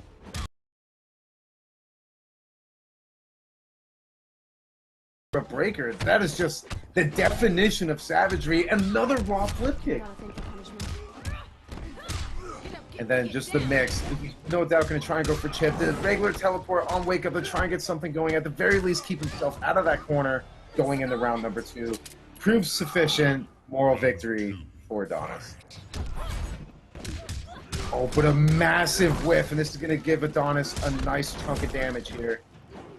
But misses the rest of the combo after the back minion. There we go, plus frames for Illusions all across the board. And a down 1 into the grab. And we're seeing this is pretty much a scramble for the corner. Adonis is content with keeping the mid-screen range more so than Illusions is, because Illusions, as Brawler Cassie, has ridiculous mix potential in the corner. Back 1-2 in the EX flip kick, taking out that gap. And does get the stainless conversion, very smart stuff from Illusions, and gets Adonis off the bar, trying to EX teleport. Adonis not out of this just yet, but he's going to get hit with some of this damage, and this might actually kill, and it does. And the team egg from Illusions, that is a message sent. I think he wants Adonis to come off Inferno. He says, boy, if you don't. I mean, you take a look at it. You take a look at the characters that Adonis plays, and at the level that he's been playing at recently, Illusions is sending a statement. He's like, listen, man, I'm not going to let you beat me with this character, all right? It's not 2015. It's 2017. Inferno is no longer a thing, sir. And we saw it all the times. Adonis does perfectly well until he gets a low minion that gets blocked. The rest is history. Still you see hovering those over punishes Inferno. all across the board. One of the easiest punishes to get. If Adonis wants a chance to come back and get a reverse 3-0 on Illusions, I don't recommend Inferno. But at the same time, maybe he's trying to send a statement, you know? Especially now at this part in the tournament, he's felt relatively comfortable with a lot of his other characters. He was thinking about going Inferno. Maybe he's looking now more at Bone Shaper Shinnok. And we're seeing now he goes to Ninjutsu, going to lock himself in for the remainder of the set with... safely to say his main, I think, at this point. Yeah, this is definitely one of the characters we saw him come out of the gate with here in Kombat Cup when he first made his showing as Lord Lion. Shoutouts. But coming in here as Adonis, a man reborn. Round 1, fight. We're going to have to hope for the best here, especially for Adonis. He now finally went to one of the characters he's more known for, but he has a lot of work to do. The 4-2 clips is an anti-air, going to get a beautiful little conversion here. No doubt, 32% into restand. 4-2 in the takedown, establishing that threat nice and early, but kind of misses out on some damage there on that punish. Throws the Monk, who wanted absolutely nothing to do with this fight. Moment of silence for the Monk. All he wanted to do was pray up. He's really just, you know, all those monks are really just praying to Paulo, right? They're just praying for buffs. They're just praying for buffs, like the rest of us do. We just don't show it like they do. Maybe that's what we need. We need to set up candles and have a statue of Paulo to get the buffs we want. We've been doing it all wrong, Aquaman. You're absolutely right. We need to hold a candle vigil just with his with the $50, a stack of them. Oh, absolutely. Oh, here we go. The back one in neutral and great hit confirmed from Illusions. And it was in simple chip out territory, but any mix here. Oh, and he did the okie doke, throwing the fade on the teleport into EX teleport. Now we're back in the game. You know, just looked up at the sky after getting hit with that gimmick. Because he is the last person that gets hit with things like that. Adonis, a beautiful time to throw out the last trick, the last ace in his sleeve to kind of secure that round. You gotta give Adonis credit for that one. Got a thing for punishment. So getting some damage, meeting air to air, Illusions forcing Adonis to break there. Back 1-2 in the EX flip kick. The only thing that I'm really not seeing a lot from Illusions, although he's doing extremely well with bare bones Cassie gameplay, we don't see a lot of tick grabs from him. And he really doesn't need it. I mean, he's doing so well on set point, looking to 3-0 Adonis. And maybe if he added in some tick grabs, he could end this pretty quickly, but Adonis has had some pretty decent defense outside of those missed punishes, not something you want to miss out on. and scouting out perhaps one of the only command grabs that Ilusions has thrown out this entire set. And catching him with that extended range that ninjutsu offers. Ooh, and went for the anti-crossover stand one, but doesn't get it. And Adonis now has the lead and the momentum going. Tried to use the hit stun to catch Illusions pressing a button maybe. I would have gone for a mix off that hit stun myself. And what a whip punish from Illusions. Wow, the spacing from this man. Got a thing for punishment. You know what? I respect the fact that Adonis didn't use meter in his combo in case he has to break this right now. And he goes for the X-ray! Now, here's the thing. This is not going to kill.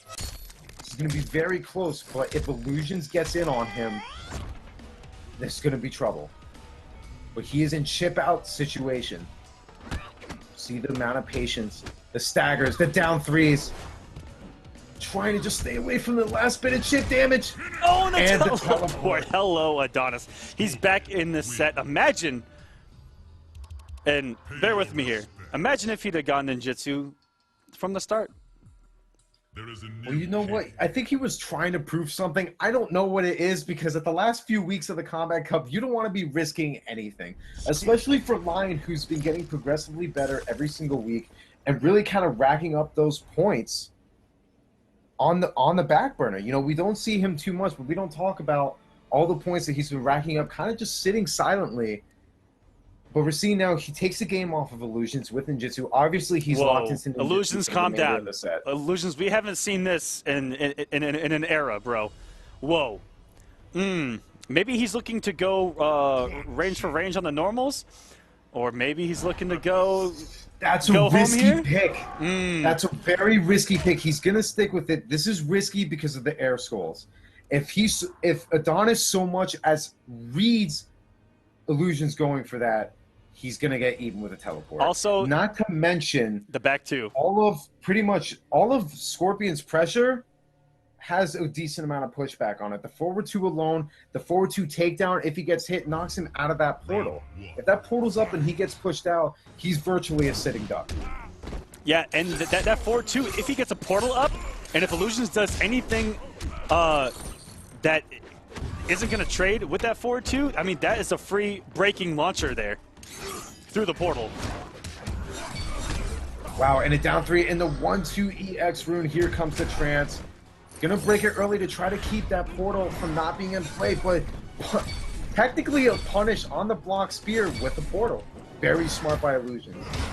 Gonna try and build more meter, spending all of it to keep himself as much of an advantage. Now the gravity is gonna do a lot of work. He's gonna end the combo early. Ooh, and catching the startup of a teleport.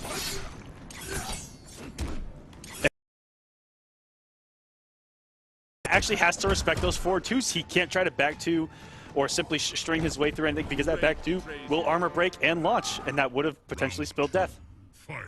Now, Illusions played that very well, but we're talking about the same thing from before, about the amount of pushback on all those block strings that Adonis has as ninjutsu. Here we go, getting the restand, 33% into the mix. Unfortunately, nothing to spare. And we also forgot about that. He went for the sweep, which is also double hitting. Luckily, Illusions only got hit by the second hit and was still able to be standing. Oh, and running up in the raw back three, and he didn't have anything to keep that safe. And a beautiful switch of positions there with the cross-up jump. Puts the portal into play, but just out of range from it. And here we go. And that armor actually saves him. Down three in the standing forward trance. What a beautiful anti-air. Adonis has to break here. Could still take this round. Illusions puts the portal into play. And he did the right thing, which is absorb the second hit and double overhits off the... But unfortunately, just couldn't make it work. That was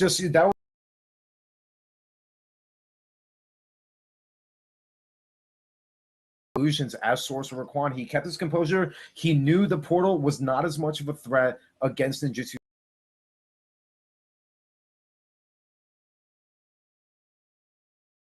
Kind of put a little extra card into the pot by playing Inferno. Didn't work out as well as he'd hoped, but in ninjutsu still seems as solid as usual, just a little bit too little too late. You know, Illusions with that Sorcerer Quan, best in the biz, that we even saw it in the mirror against Saki, you know, that the portal knowledge was just one step, a cut above the rest, it seemed. And good stuff to him. He is going to move on. And now, from here on out, we're in top 16, baby. We're here. Matches to set our top 8 for the week. But we got a couple highlights from that match, if we'll go ahead and go to those. Yes, we're taking a look at it here. You saw the first round. It seemed like Adonis was doing so well. A couple stagger strings. And then the down 3 into X-Ray was like a read among reads to know that Adonis was going to try and counterpoke. That was so smart by Ilusions to secure that round and really put himself in that momentum. You see here later on when Adonis finally went ninjutsu, keeping his distance. You almost saw shades of Gamer Blake by keeping his composure and keeping his distance. And we get that clean jump in, but still mixed it again. And then the fake teleport in the EX teleport, one of the oldest tricks in the book. Immortal Angel, a little bit of him in All of Us. And then looking here in game number 4, unfortunately got the combo switch, which put Ilusions into that portal. And then the down 3 anti-air conversion gets the break, hopefully making some happen, but the jump kick into the sky drop, ultimately closing it out.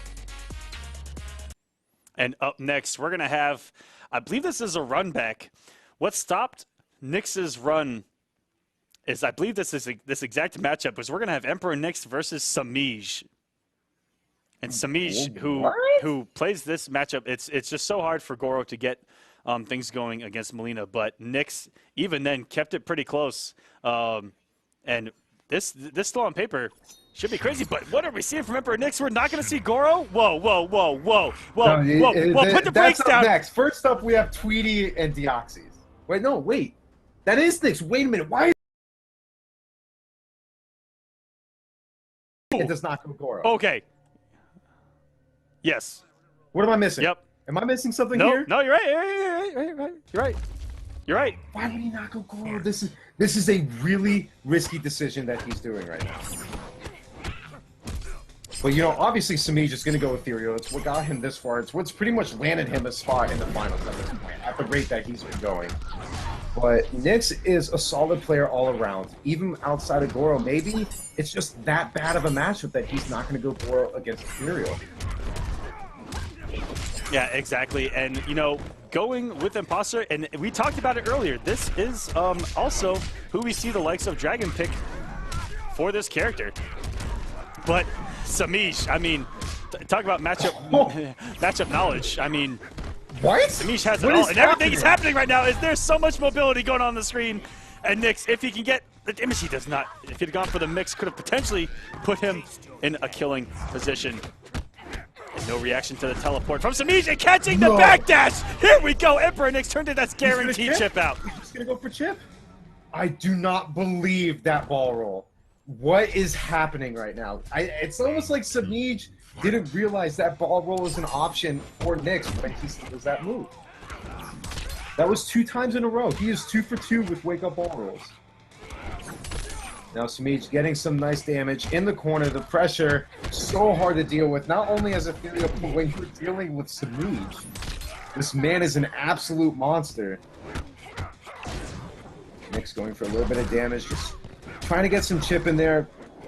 He narrowly drops that combo, but the ball roll by Semiij gets whiffed. And now they're just sitting back into the neutral.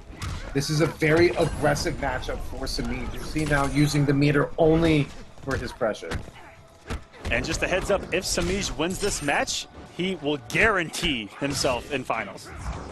Oh, and the down 2 reaction. There's a reaction to the teleport we were looking for in round number 1. And all tied up here in game 1.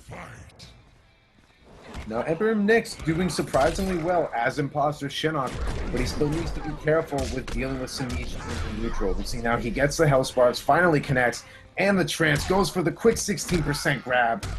Face to boot. Eat that size 12. Here we go, the Hellspark connects, forcing Semiij off of the meter. That's a moral victory for Knicks. And the mere idea that Ethereal relies, well, helps rely on having that meter to establish more dominant pressure. And some juicy damage of his own already in the corner. Gets the ball roll out of that corner. Scouts out both bars. The grab will not kill, but chip damage will. Just trying to stay away, and it's a scramble. Not like this. No way. Hashtag No way. this is such a guess. All different ways, and he guesses right even on the throw. But that's chip by territory, and Knicks eats the teleport. Whoa, whoa, that came down to the wire. Oh man. I almost wish that Knicks went for chip regardless. You do much more chip when you get that power buff.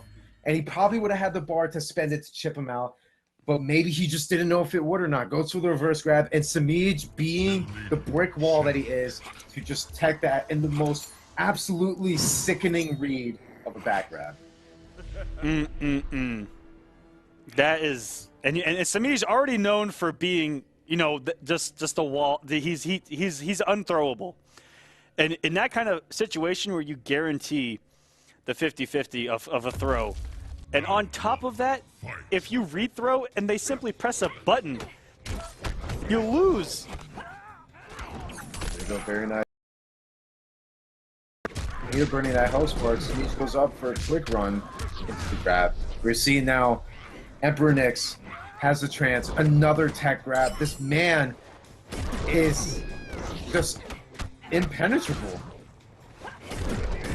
Beautiful backdash in the Hellsparks again. Gets some beautiful damage. And a double down to... Oh, no. Semiij does have a bar here, so he can mix up with his EX Fade. Oh, but jumps into Hellspark, and Knicks coming off the bar, though. That was very fortunate for Semiij to be able to not have to really spend any of the bar, but Knicks finally getting the round in there. He's playing extremely well, but at the same time, he's making these few key mistakes in the worst possible position, and that's what really makes him end up losing the round. And here is that fade pressure that we see, and he builds so much meter, and that anti-air down one, gigantic hitbox. I say it day in and day out. There was one golden rule in this matchup against not only Ethereal, but against Semiij, and that is do not jump. If you break the golden rule, you're going to have a bad time. The reverse grab, put him in the corner, no doubt just going to go for, try to get some chip out there, secure himself the round, and put himself in a good spot for some nice corner pressure going into round number 3. So, you know, they're both sitting on relatively one bar, a little bit over. Emperor Knicks going to save that bar, no doubt, to try and either establish pressure or continue on his combo. But Semiij is going to do everything in his power to force that breaker out of Knicks. I really like what Semiij has established on the shoulder from Knicks, and even on that amulet, where they're safe, but they're not plus. So come on block, and you respect pressure against you, and Semiij is simply using that fear to get the guaranteed 12%. Wow, and the down 4 Hellsparks actually connects, and the guaranteed interactable for 20%. Emperor Knicks tying it up 1-1 against Golden Boy Semiij. Oh man, and that's added damage on top of that command grab. That brings back some memories of when that thing used to be plus 40,000, and they used to build half a bar and then go into it, and then you're just like, whoa, what just happened? Melt just wipes away. Remember when, I don't remember what tournament it was, Tekken Master, who helped open our eyes to Imposter Shinnok, stealing, not only playing on Kuatan Jungle, but stealing Ferritor's command grab, getting a like 30% command grab. That established nightmares into I remember Zappa versus Gur at Defend the North. And nothing but feels bad, man. It was just command grab after command grab after command grab. And very good rolling the gap. That is a meterless punish and gets Knicks off a bar. That is the perfect situation for Semiij, and already got him with a late fade, pressing a button, swinging a little too early as Knicks there, trying to check Semiij coming out of the fade. You know what I'm really still not seeing, not only from Knicks, but from a lot of people with Ethereal, is to try and grab when Semiij delays that Ethereal phase out. You know, you could still, they're still vulnerable to grab. Ooh, that was a little bit savage from Semiij, going for the chip out roll just to put Knicks back to the corner. Very smart stuff from Semiij. Knicks going for a little bit of damage. Beautiful backdash, but no punish. No whip punish there. Semiij getting a beautiful hit confirmed, spending the bar to get all this juicy damage. 32% into jumping needy. But Knicks spending all of his resources to try and put himself back in a life lead. And you saw that actually comboed. The amount of plus frames on hit is just amazing with Ethereal Millennium. And here comes some Knicks. One into the trance. And 16%. This time Semiij not getting the throw back into the corner that we saw him read earlier. And that is definitely going to chip out. Down 4 Hellsparks does an insane amount of chip. Knicks sitting on no bar to work with here in round number 3, which is really what Semiij wants to see right now. No meter to convert that into a combo. And a Savage down 2, just completely controlling the airspace. Shoulder barely getting him before the side becomes active. And the down 4 hitting nothing as he fades right through it. And now the corner presence from Semiij. This is where we see so many people fall apart. All of this you have to simply hold and pray and try to guess right and not meter burning that Hellspark. And Semiij recognizing it. And reacts again with another down to Semiij. Taking the lead here against Knicks. Chat, say it with me. What's the golden rule? Do not jump against this man. You simply jump against this man. You do not jump against this man, guys. Do not jump against this man. You okay. Have a bad time. If we're at a major, we need to put that on sticky notes. And every time Semiij sits down to play a match, you have to sticky note that to the monitor. Okay? Do not jump. No, you know what it is? And then in parentheses it says against this man. No, you know what it is? It's like, remember in kindergarten and first grade where if you were bad, you got the yellow card pulled? Oh, Did you ever have that? Every time you get jumped, you pull the card, man. When you hit red card, you're in timeout. Let's take a step even further, and every time you jump against Semiij, you actually throw the red flag, just like a ref. Penalty. Throw it right across the screen. It's so good, and he's doing so well if he just stays away from the air and just focuses more on the ground game. You go get a standing one in the trance again. Tried to go for a little bit of the mix there, but Semiij still just this impenetrable force of defense. Ooh, and easy damage there. That pretty much hit confirms itself, and he'll get, even if it doesn't work on hit, he's gonna get some sort of block pressure off of it and extra meter. It's a win-win. And he's just trying to get some drops, another combo, but he might be able to close it out here. This should chip. No. Not like this. Knicks, please. And the reverse grab. That is the biggest heartbreaker ever. He should have went for the plus frames. Go for the EX amulet to guarantee more pressure on block in the corner. Unfortunate mishap by Knicks. Oh, and fortunately there for Knicks that Semiij didn't go over that down 4. If you're Knicks right now, you are not happy with how that round ended. Another teleport getting by Semiij. Ooh, it actually put the gap out there with down 1 in the Hellsparks, but what's scary is that you finally think that it's your turn to counter poke this man, and instead you eat a combo. That is the mix-up with Shinnok with his pokes, is that if he does down 4, and if you recognize it, you know there's no gap, but if you see that down 1, you finally think it's your turn. Not today, and he fell for it twice that round, and Knicks getting back in the match. Knicks, unfortunately, sitting on no meter, no punish by Semiij, but again, no follow-up off of the down 1. He needs to be a little bit more mindful of getting those conversions, because against a player like Semiij, who's doing these wacky conversions, you cannot leave any damage out to spare. Just trading some pokes here, trying to keep the plus frames on his side. Ooh, and uses the plus frames of his own off the side to get another 12%, and another throw. Semiij in killing distance, and fades. Very good from Knicks not to press the button there, though, and here we go. Comeback mode, engaged. He has an absolute mountain to climb, but he's done it before, and the damage now going to do so much. Oh no, he drops the combo. No conversion off the anti-air down 1. So scary right now. And he teleported, and once he was airborne, Semiij said, I got those reactions, kid. We'll see you next week, and Semiij is going to move on into top 8. Oh, the air with the down 2 anti-airs. Knicks is going to look back on this and realize he should have just completely removed the up button from his D-pad, because teleports and jumps equally got blown up.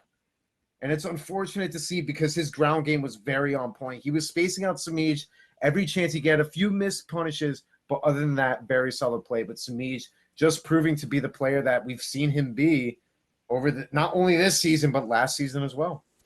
Exactly, and this man was the points leader at both seasons right now.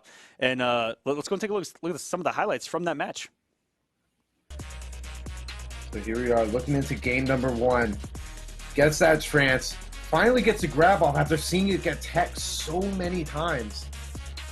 And the teleport there goes for the little bit of chip. And the savage ball roll is what helped him with that. Not sure if he just went for it or even read that backdash. But that was absolutely amazing by Knicks to be able to close out that round. See here, spends both bars on a sliver against Semiij. And the scramble.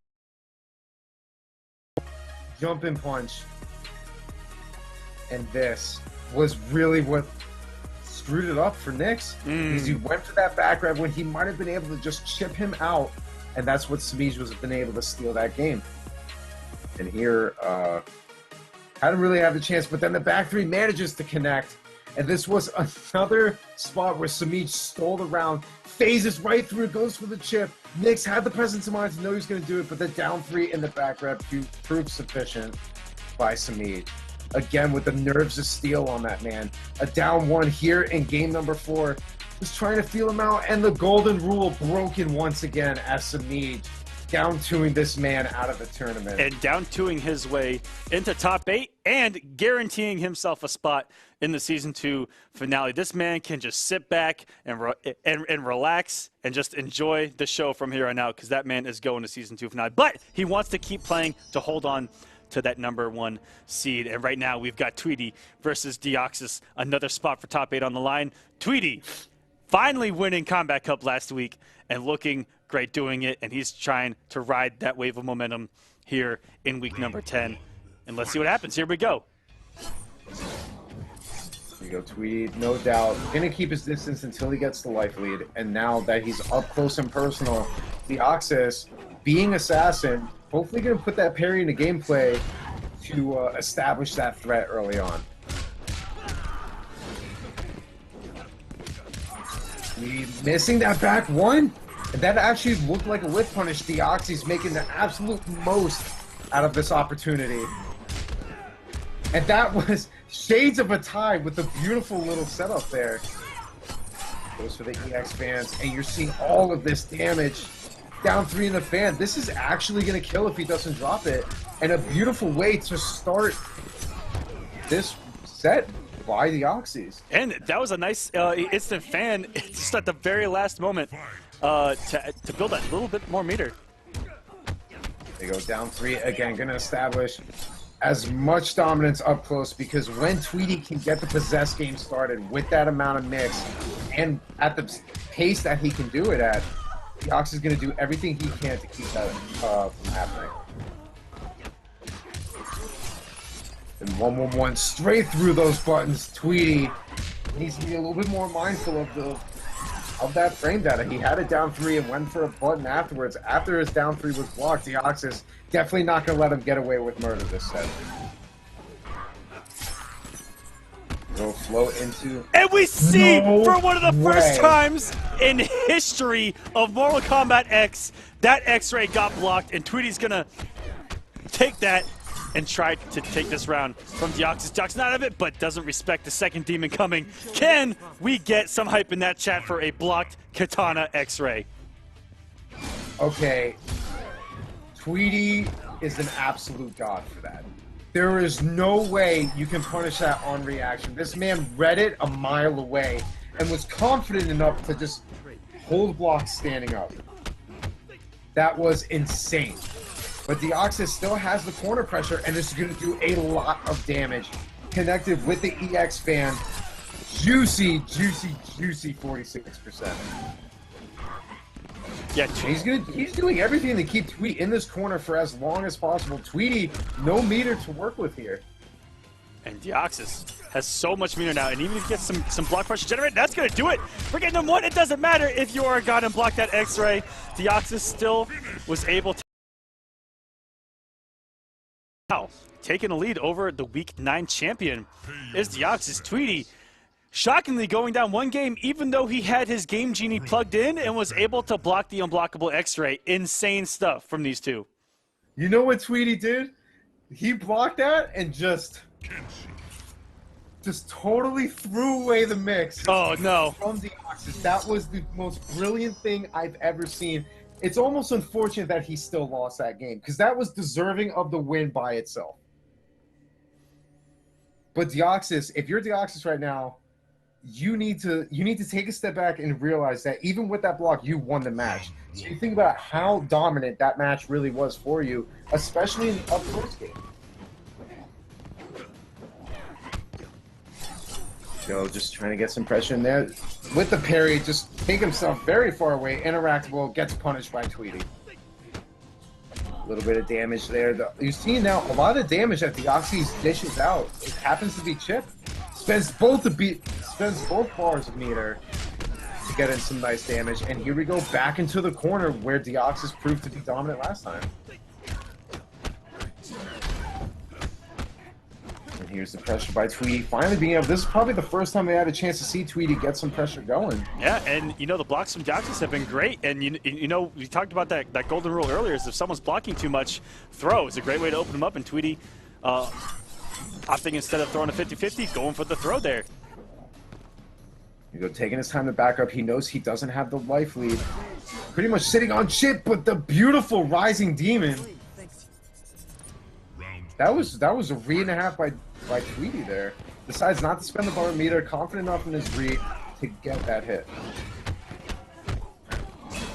Go, all that damage, all of that chip damage, and the meter building. A lot of mobility. There hasn't been a hit on the screen for a while, and just falling. Whoa! For nothing there was Tweedy pressing a button. I think he was guessing a stagger, but a big drop from Deoxys. Tweedy wants it. He wants it now. There you go. Nice little conversion. Knew he didn't have the stamina to get anything more. Goes for the quick back one into Human Fury. Deoxys trying to keep himself in the game. Would love to go up 2-0. And the sweet spot, the Dragon Special, securing that round by the skin of his teeth. That is something that you have to know against Katana, is that if she's going to change her aerial hitbox by doing that late float or not, and that is a down 2 killer. Off of all of his meter right now. He needs to be careful yet again in the corner with no meter. Deoxys taking his time. In the read! Knowing that Tweedy was going to attempt a jump out, and he didn't even commit to the EX float. That was insane from Deoxys, and he's got so much meter here that he can ride, but he's going to give Tweedy the bar. And of course, Tweedy, once he gets it, coming off it, he says there's nothing you can do about it. I'm going to do it anyway. But Deoxys has so much bar. I love how he's mixing in the gap in that strength. I have not seen any other Katana player use it quite like Deoxys, and it's paying off what seems to be 100% of the time. Deoxys has the meter to even chip out Tweedy here. Assassin runs to get out of the corner. No! Oh, no. Tweedy's still put in the water, but another EX Rising Blade, cutting Tweedy in half, up 2-0. Looking to take out last week's champion.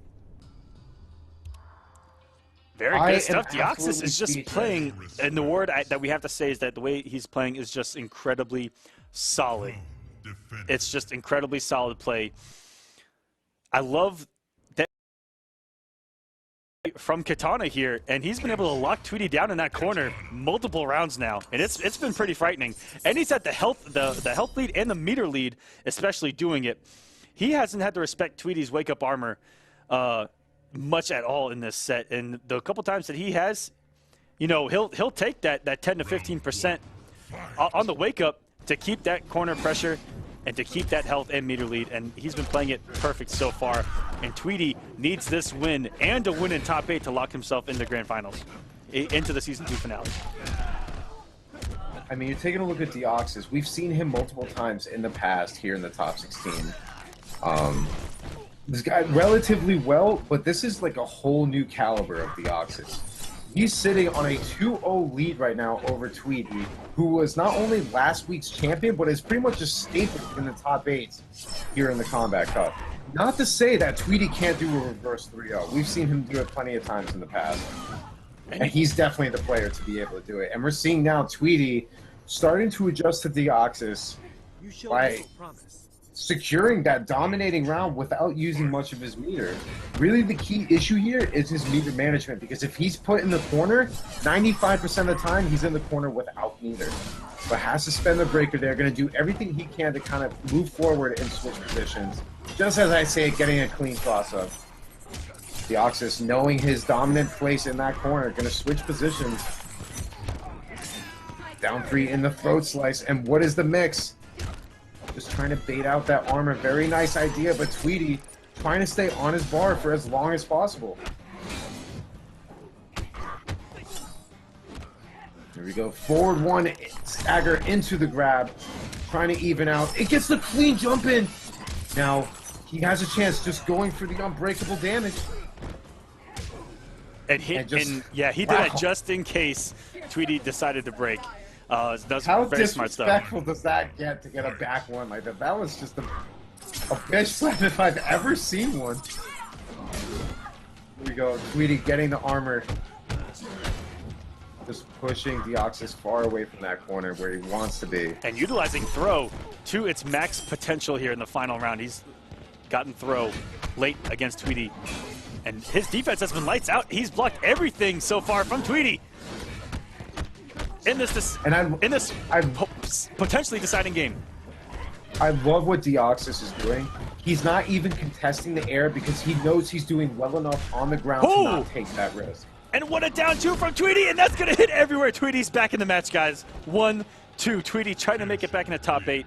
If he makes it there and gets a win, he is done. He is guaranteed for the Season 2 finale.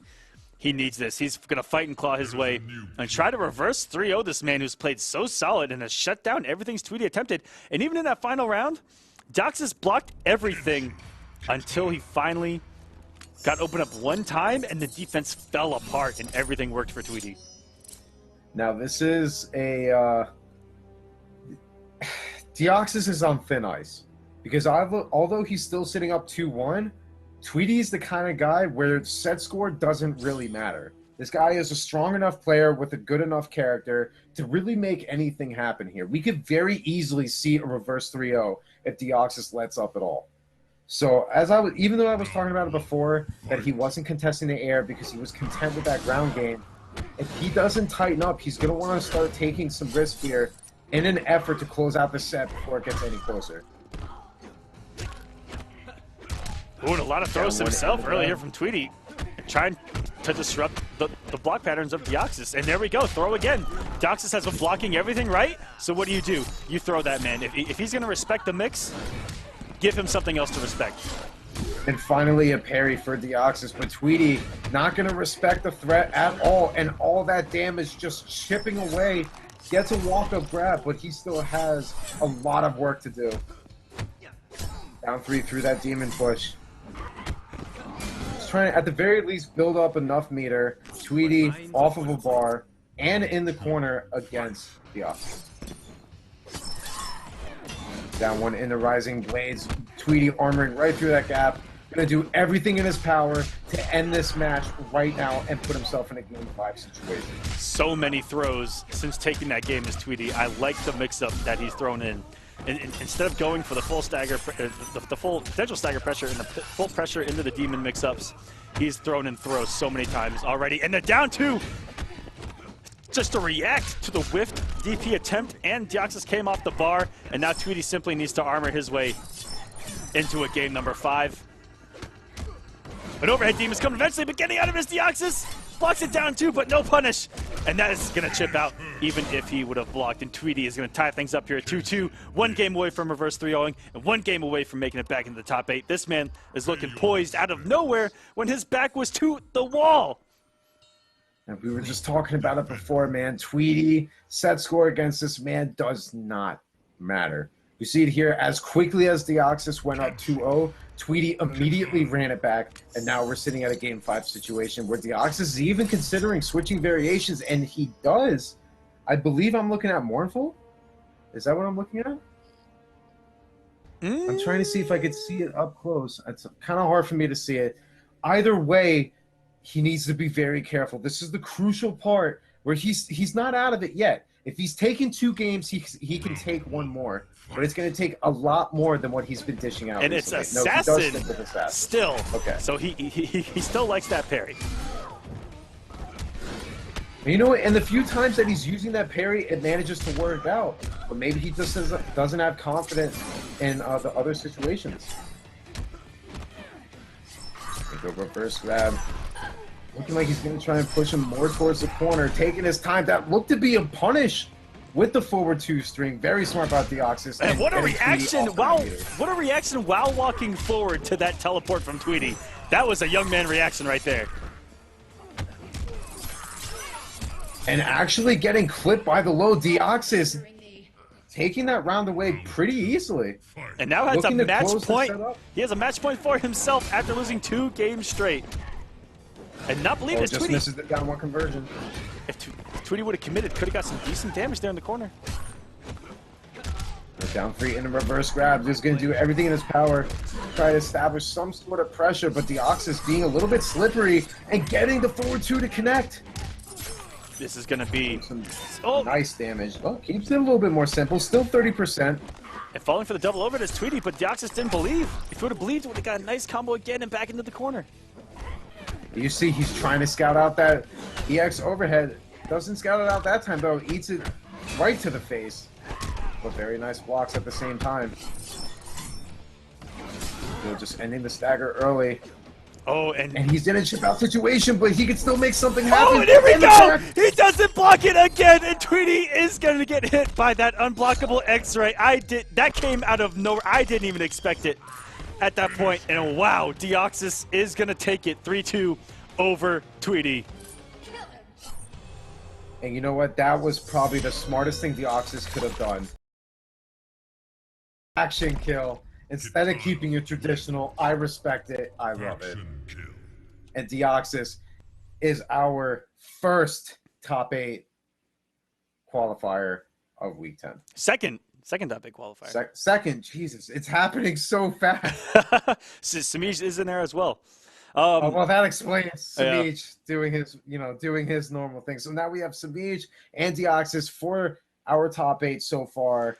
Moving into week number 10. Young men already in that top 8. All right, this is crazy. The past few top 8s have been full of these young kids, and they're incredible play. And Deoxys coming out of nowhere and looking fantastic. And I say coming out of nowhere, but he's had a great season 2 here, especially in Conquest, where he has been dominant some weeks.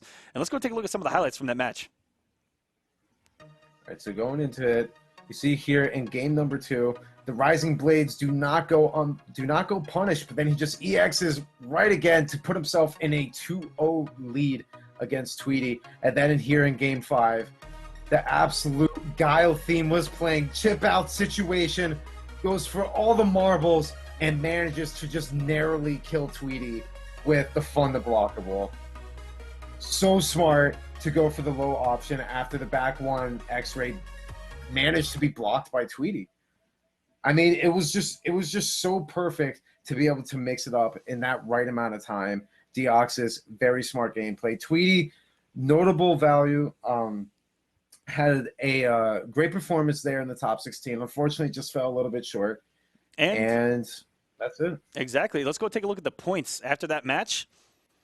And a side note, Deoxys has moved all the way up to 15th in points, so he's creeping there. He's creeping right there on the outside. So imagine him winning a week like this, and then boom, right up there in the fight. That would be insane for him if he was able to actually take this week, and he's in top 8. That means that he is 3 wins away. And that is all it is going to take.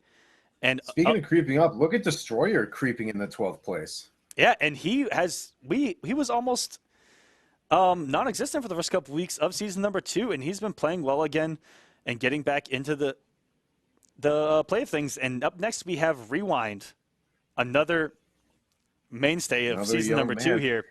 And he, what do you think the tech is, man? Do we have to do I have to like shave and get a baby face to give myself that competitive edge to look as young as possible to be able to get these reactions, or should I just like completely just pack it up? That's why. I don't know. That's why I'll never be good again. I'm not even allowed to shave. It's in the contract. No, you are not allowed to shave. Not even more so in the contract. I will actually block you from all social media if you ever shave that mustache. StreamMe technically owns the rights to my mustache now. It is actually its own property. I am not allowed to touch it. I am actually I'm allowed to shave from here out, and that's it. And that's it.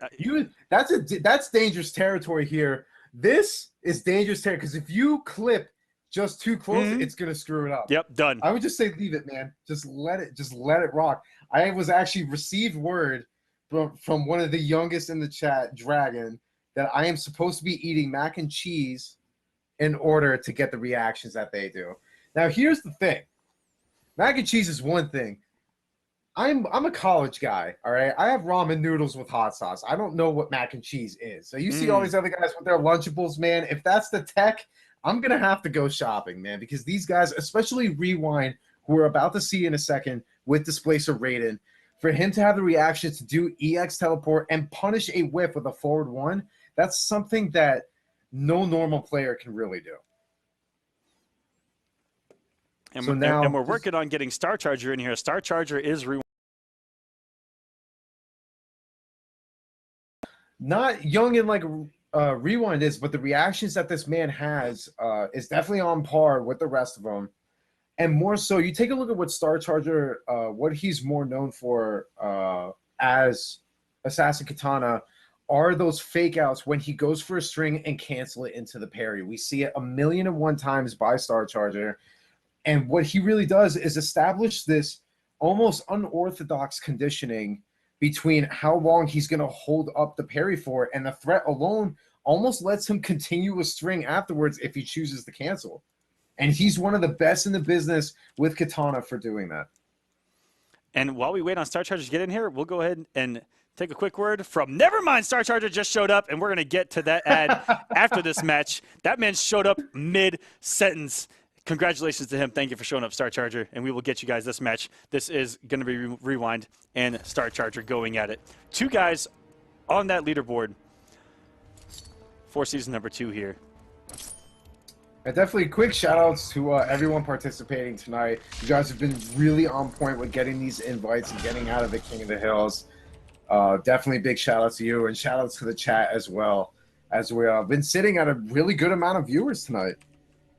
Normally don't point out, but the support is awesome. And now we're getting into this. This is going to be really interesting to watch, especially if you're Star Charger, because you could have that parry that I believe does not autocorrect from behind. So if Rewind gets a teleport, that's going to be a serious punish.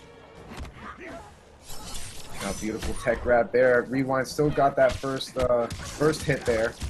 And this is an interesting matchup because this usually looks good on paper for Displacer Raiden if the katana is zone heavy, but Star Charger, one of the most aggressive katanas in the scene, and it's going to play a little bit different of a story as that teleport's not going to catch a lot. Going for a little bit of corner pressure here. Going to take his time, does not block the jump-in punch, and this is going to do a nice chunk of damage, and ultimately pushing him all the way into the corner. Now here's the thing, the corner position isn't really as much of an issue if Rewind is in the corner, because that teleport is such a huge factor, and that was a whiff punish from downtown to back 3, eating up that parry. And unfortunately didn't wait long enough to get the full punish. Whoa, and that scoop got her behind his hitbox. Even he didn't believe, that's why we didn't see a conversion. Hollow pleased with that hitbox, and a down 1 shocker. Rewind taking the first round narrowly. Star Charger still putting in some nice work. Just needs to be a little bit more careful throwing out those strings. Rewind using the Displacer teleport to the best of his ability. to be able to get as much whip punish damage as possible. You know, a little bit of the zoning game, keeping his distance. Rewind has a life lead. Star Charger, though, no doubt, has a little bit of an easier time building meter from full screen. Just going to back off here. He's kind of trying to scout out these displacer teleports. Oh, eats the forward 1-2, no doubt, had to break there. And now Rewind, putting it all out on the table. Going to opt to save his meter here. It's an interesting choice. He's still going to have...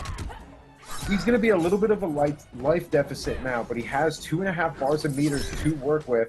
No doubt, 4 juicy damage as well as safe armor, which is arguably just as important. And the back 2 connects, but no follow-up. We saw during Conquest, he back 2'd a lot. And that's going to be some great damage, and that's going to be so close now. He has to watch out for the EX teleport, but the delayed wake-up is actually going to kill him. Star Charger did, in fact, commit to pressure. If it woke up the EX teleport, we might be looking at a different story. Sitting on round number 3, Star Charger, nice adjustment, a forward 1 anti-air, and a beautiful conversion trailing behind. Rising Blades didn't have the meter to follow up with. Lanta, we have seen everything. Okay, I don't know whether that was autocorrect or he buffered like he was waiting for it. Either way, paying out in his favor. And that's a huge turn of events for Star Charger. And a massive jump back, almost scouting it out here, and this should actually end up killing.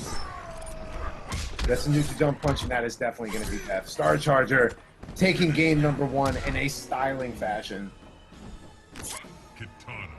That was a very interesting autocorrect there. Just happened to be the right time. You know, tried to get the input for a fan from full screen. That displacer, almost too good of a read. Did the read a bit too early, inputs reverse. And you know, that's something where it's kind of built in OSs when the inputs are reversed inputs of other special moves. And I've been on the good side of that back in my day with the air throw with Kodal.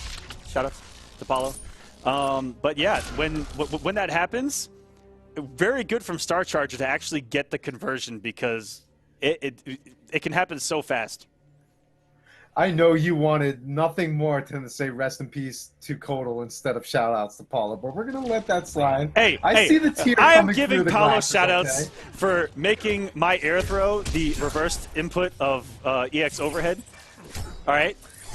I've been on the receiving end of that. That is one of the most demoralizing things to deal with. But putting this to it now, gets the 2-1 into EX blade sharpen. That extra damage is on the table for a good amount of time, but Rewind going for the amount of pressure and damage to kind of mitigate all that time. Wow, and again! And that was...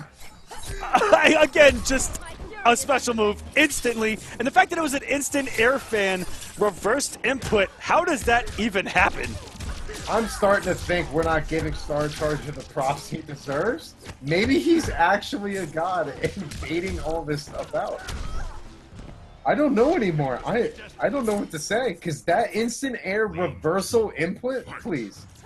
Please. Here we go. Just narrowly missing the down 1 conversion to get some decent damage, but the jump kick air to air, forcing Star Charger to break. Yeah, if we see it for a 3rd time against that teleport, I think we have to say that it's actually Star Charger at this point, if he gets 3 in 1 match, right? It has to be. Absolutely. So I got to take back what I said. This man is a god among men. These are not option selects. These are simply reactions. Star Charger just all over the place. And a beautiful conversion. That looked extremely tough to do. Back 3-4 connecting, forcing Charger off of his meter yet again. Whoa, and the parry comes into play. Now Rewind has Breaker in case he gets opened up. Star Charger, unfortunately not in the same position. Eats the grab in a chip out situation. Baits the armor. Oh, and a savage down 2 from Rewind. Star Charger had an opportunity to come back there. Luckily, Rewind was able to close it out. And man, we got ourselves a match here, 1-1. That's a really good statement if you rewind, because it almost seems like he's adjusting everything that he was doing wrong in the first game. Meanwhile, Star Charger playing just as solid as ever and just really getting opened up by a few key things that are otherwise not really a mix. It's really more whiff punishing. So Rewind making the most of his mobility to kind of throw Star Charger off his game. Where you see, on the other hand, Star Charger using that parry and establishing that threat up close really seems to be paying off more times than not. Now going into game number 3 here. We'll see if Star Charger can make something happen and answer back. It goes with a run-up reversal grab to start us off.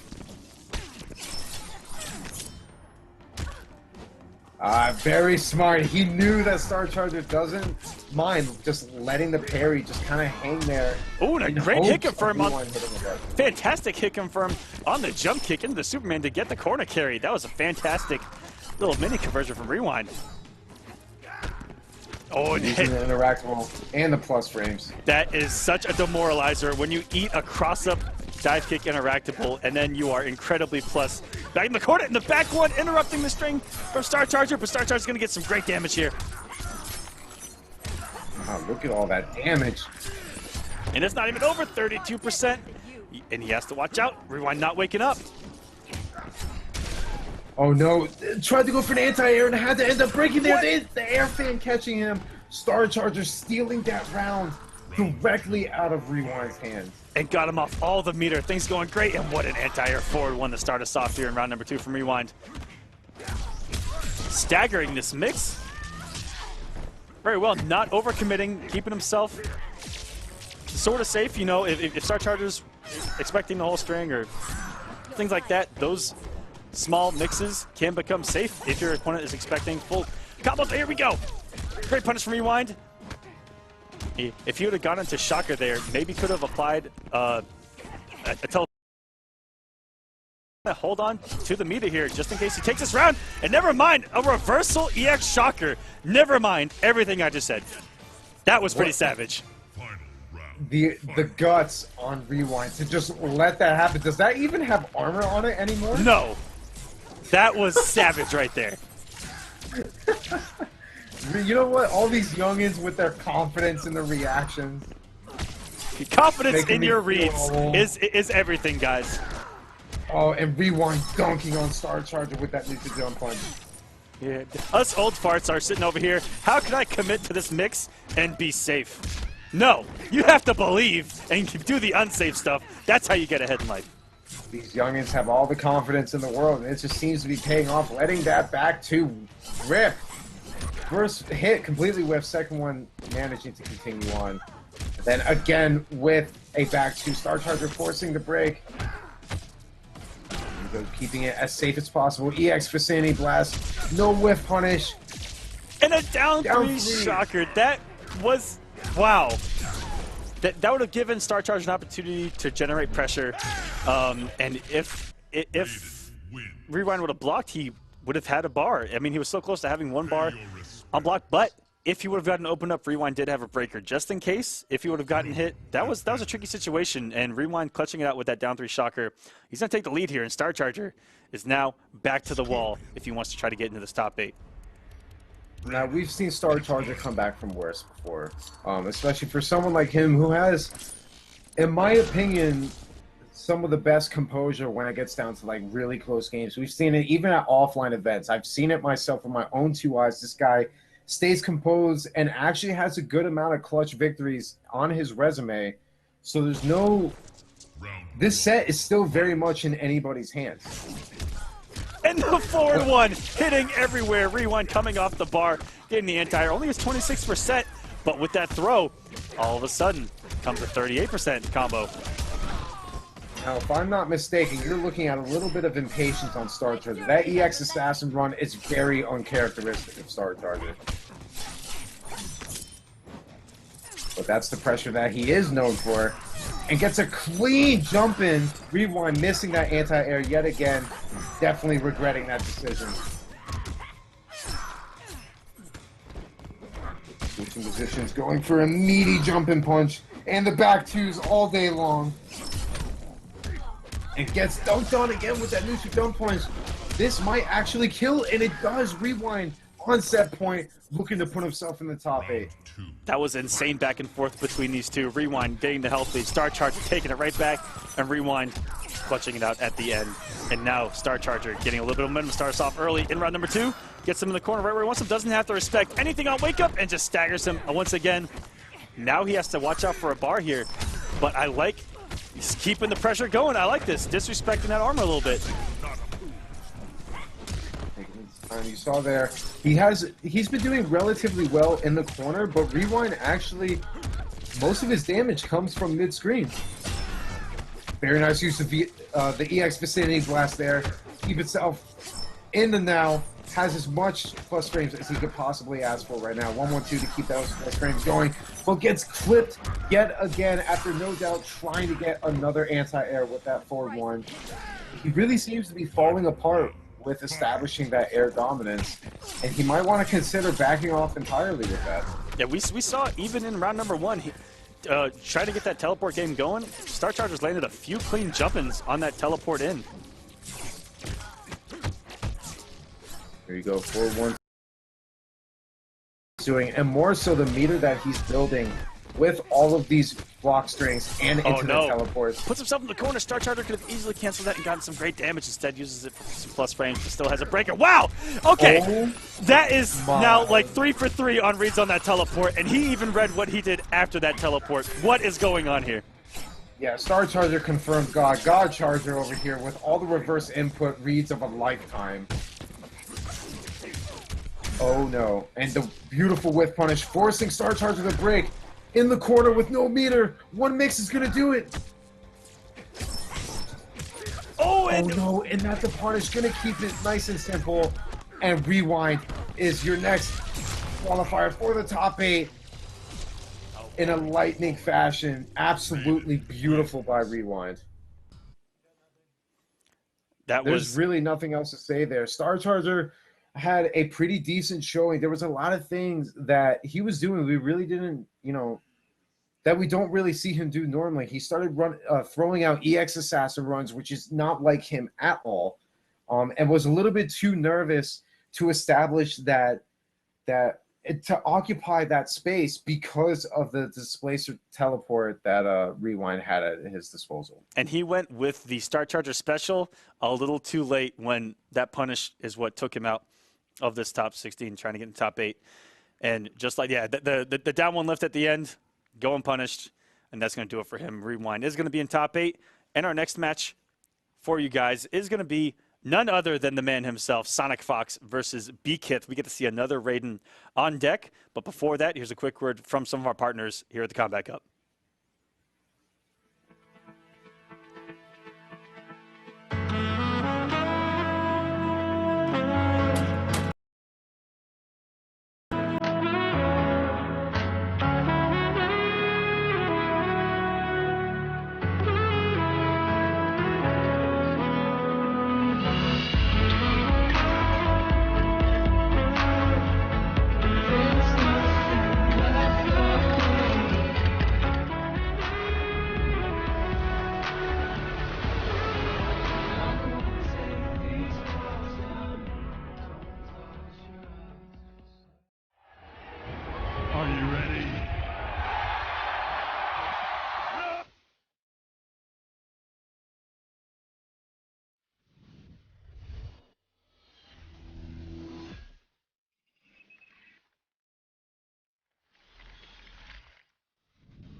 All right, guys, welcome back to the Combat Cup here, and we're going to get top 16 action continued here as we're going to have SonicFox versus BKith. And let me go ahead and get some invites out there for these wonderful gentlemen. And do we have that top 8 bracket ready? Is it being updated live? Let's go and take a look. Hopefully we'll be able to take a look. As we saw earlier, Deoxys and Rewind, both youngins, both in the top 8, looking good. And the rest is really still to be determined. I mean, there's really, for the remainder of these sets, it could be anybody's spot there in that top 8. We're seeing there, we have SonicFox going up against BKith. Up next, we still have Revit Leafing and Daddy Dab to follow. YungMonster versus Shinobi Cyclone later on, and Destroyer versus Ilusions. And the tale pretty much as old as time at this point. I feel like those two have been at it way more times than I can remember. And while it goes down to the wire, if I'm not mistaken, Ilusions usually comes out on top. But Destroyer have been getting much better every single week. That Tremor, that Crystalline Tremor, has been looking incredibly solid. I mean, these sets are going to be very hard to call. But even now, the set that we have going up for you now with SonicFox going up against BKith, I mean, it is SonicFox. Obviously, if you're a betting man, you put on SonicFox, but he's been taken down before. Not just taken down, he's been 3-0'd before by people like Emperor Knicks, who has done surprisingly well as of late. Unfortunately, fell a little bit short this week. But at the same time, it shows that, you know, gods bleed. They do bleed. They do lose. Everybody is human, so you can never count anybody out. And I'm looking forward to seeing what BKith can do here tonight. And BKith is playing one of those characters that we've seen take Sonic to the line, almost upset Sonic. It was close. It was a game 5, but can BKith do almost the impossible, which is actually defeat SonicFox? SonicFox has not shown up yet. I will send him another invite. We'll have to get that going, man. We play no favorites here at the Combat Cup, sir. Yes, okay? we will give him the prompt amount of time, and then we will easily send that man into week number 11. He's lucky I'm not in charge of that. I would have DQ'd him, that's all I'm saying. Instantly? Instantly DQ'd. Even if he accepted the invite, DQ'd. Just automatically DQ'd just because his Peacemaker in For Honor was the most atrocious thing I've ever seen. But anyway, SonicFox, obviously, with this massive arsenal of characters at his disposal, mostly known for Sector as of late, still has that Cassie ready to go, still has Jackie ready to go. I mean, there's no telling who this guy might want to even bring out just to even test out. In a first to 3 setting, he kind of has the ability to kind of work with some of those games and kind of feel out his opponent, maybe be able to get away with a character he doesn't normally play. I know, knowing Fox personally, after he lost to Knicks in that fashion, he 100% learned Goro. At the very least, to know what Goro's weaknesses are. So maybe he might bust out Goro. We don't know. Going straight to Cassie, and BKith is going to go with Raiden. SonicFox doesn't want to come out with a character like Goro and potentially go down early. I mean, SonicFox is in a position where he needs to win. He needs to dominate here if he wants to get that seeding up higher for the Season 2 finale. And, I mean, the better seeding, the better potential matches going into that season finale. And so here we go. Last season, SonicFox grabbing that first hit with the down 4. Yeah, last season he went into the finale as the number 2 seed, still able to take the whole thing though. But going in at potential number 5 seed even, you know, that's going to give you tough matches early. Tough matches. Getting that normal flip kick to connect. SonicFox, as always, showing that he has no mercy and is not going to pull any punches. Goes for everything he can. That down 4 is really proving to do some serious damage here. Round 2, fight. So throws the interactable. EX teleports out of that corner, but SonicFox doing everything he can. But a beautiful block by Fox. Unfortunate drop on that punish. Still got some juicy damage in there, though. There we go. There it is by BKith. All this damage. And the execution of getting 3 forward 1 2 back 2s, that is not easy, ladies and gentlemen. Do not try that at home. Especially if, I guarantee you, I'm willing to put money first attempt. It ain't happening.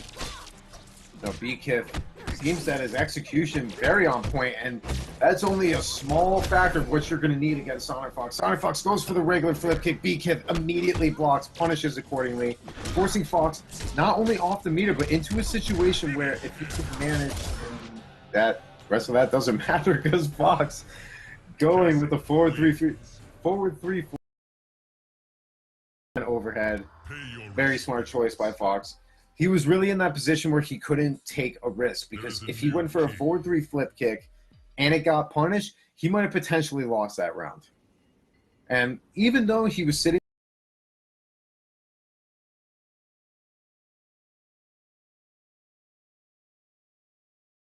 amount of points, there are people right Do well in these last 3 weeks, like just for that.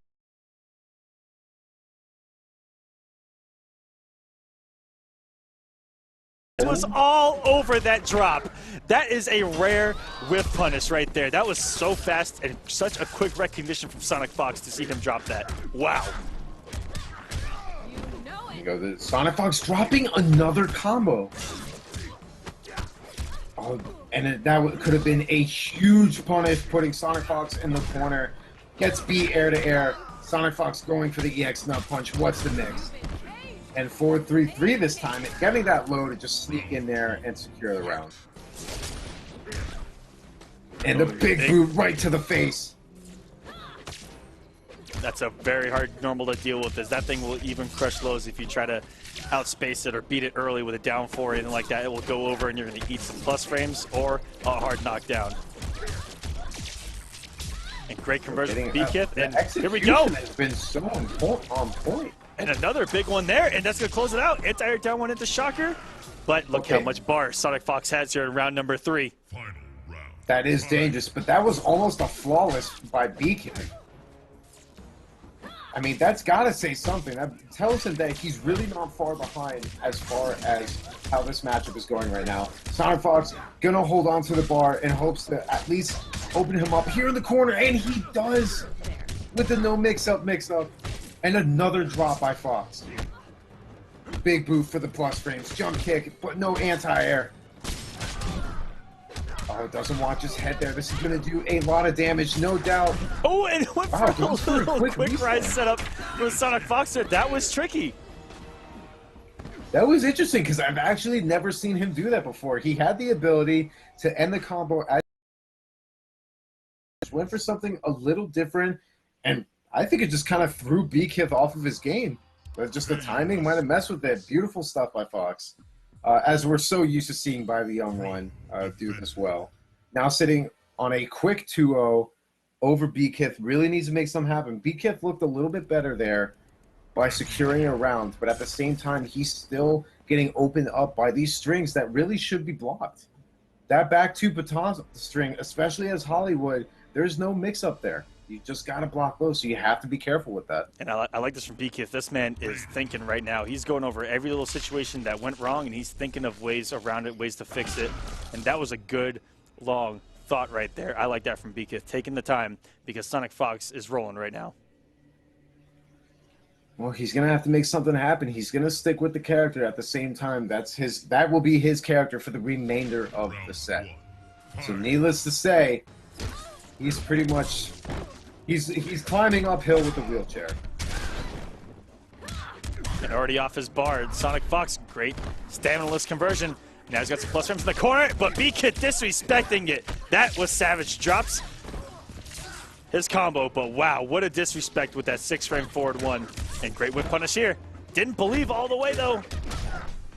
Unfortunately, got the wrong conversion on that whip punish. Just gets the last hit out string to connect. Wow, look at the hitbox there! Frame. And almost... No. Not like this. Oh, and it is like going to be like this. If SonicFox does not drop that, and oh my gosh, ladies and gentlemen, that was a heartbreaker right there. And the tragedy in full effect as BKith couldn't secure the round. SonicFox the mixing gods were with him. There, interacting with plus frames to reverse the positioning. And gets opened up by that string again, this time not opting to break it to save his meter. Yeah, that would have been... I would have broken that nice and early. Give nothing and what a reaction from SonicFox to get the punish. And breaks right before the down two can add a lot of damage to that. And that's going to be simple chip out, and that is it. SonicFox, what a turnaround in that final game. Stealing round number 1 from BKith, and then putting the nail in the coffin, putting the bubble gum in the womb, and that is it. Cassie, win. You know what? It's pretty much at this point, it's classic SonicFox. I mean, that bait on the teleport was so good, and that's such a tight punish on a whiff teleport like that. To not only be able to punish it, but max damage punish with the 2-3-2. So obviously, congratulations to SonicFox. We'll be seeing him in the top 8 on Wednesday. BKith managed to grab himself some points, put on a valiant show, got a couple rounds here and there, but just unfortunately just couldn't get the right amount of damage. We saw there he had a few whiff punishes in his favor, managed to drop them while still securing all those really tight execution combos. So it might have just been nerves. We don't know. Yep, and we've got one highlight from that match, and let's go to it. Let's take a look here. This was in game number 3. Yeah, this is the huge turnaround from SonicFox. He was down and out. What a huge conversion from BKith. All he needed was one, and the wake up from Sonic, using the invincibility not to get chipped out, and the quick 50-50, and that is going to do it, SonicFox. Wow. No doubt, BKith blocked low because he didn't think that forward 3 was going to reach. But SonicFox had the perfect spacing, being the player that he is, to know that forward 3 was still an option. Clips by the pinky toe of the foot, and then manages to follow up with a corner conversion. Closes out that round. Exactly, catching him with just the tip. And guys, thank you to the purveyors, the guys that put on the entire Kombat Cup for us. This is StreamMe, ladies and gentlemen. Welcome to it. Thank you for watching us here. And check us out all over the place on social media. Give us a follow, give us a retweet. Let's build this into something huge. Check us out Twitter at twitter.com/StreamMe. Give us that follow. And hey, a retweet wouldn't hurt either, to spread the awareness of the Kombat Cup and everything else that we've got going on here at StreamMe. Check us out at YouTube, youtube.com/StreamMeVids, where you can look at all the previous broadcasts of the Kombat Cup, of Cross Up, of everything that goes on.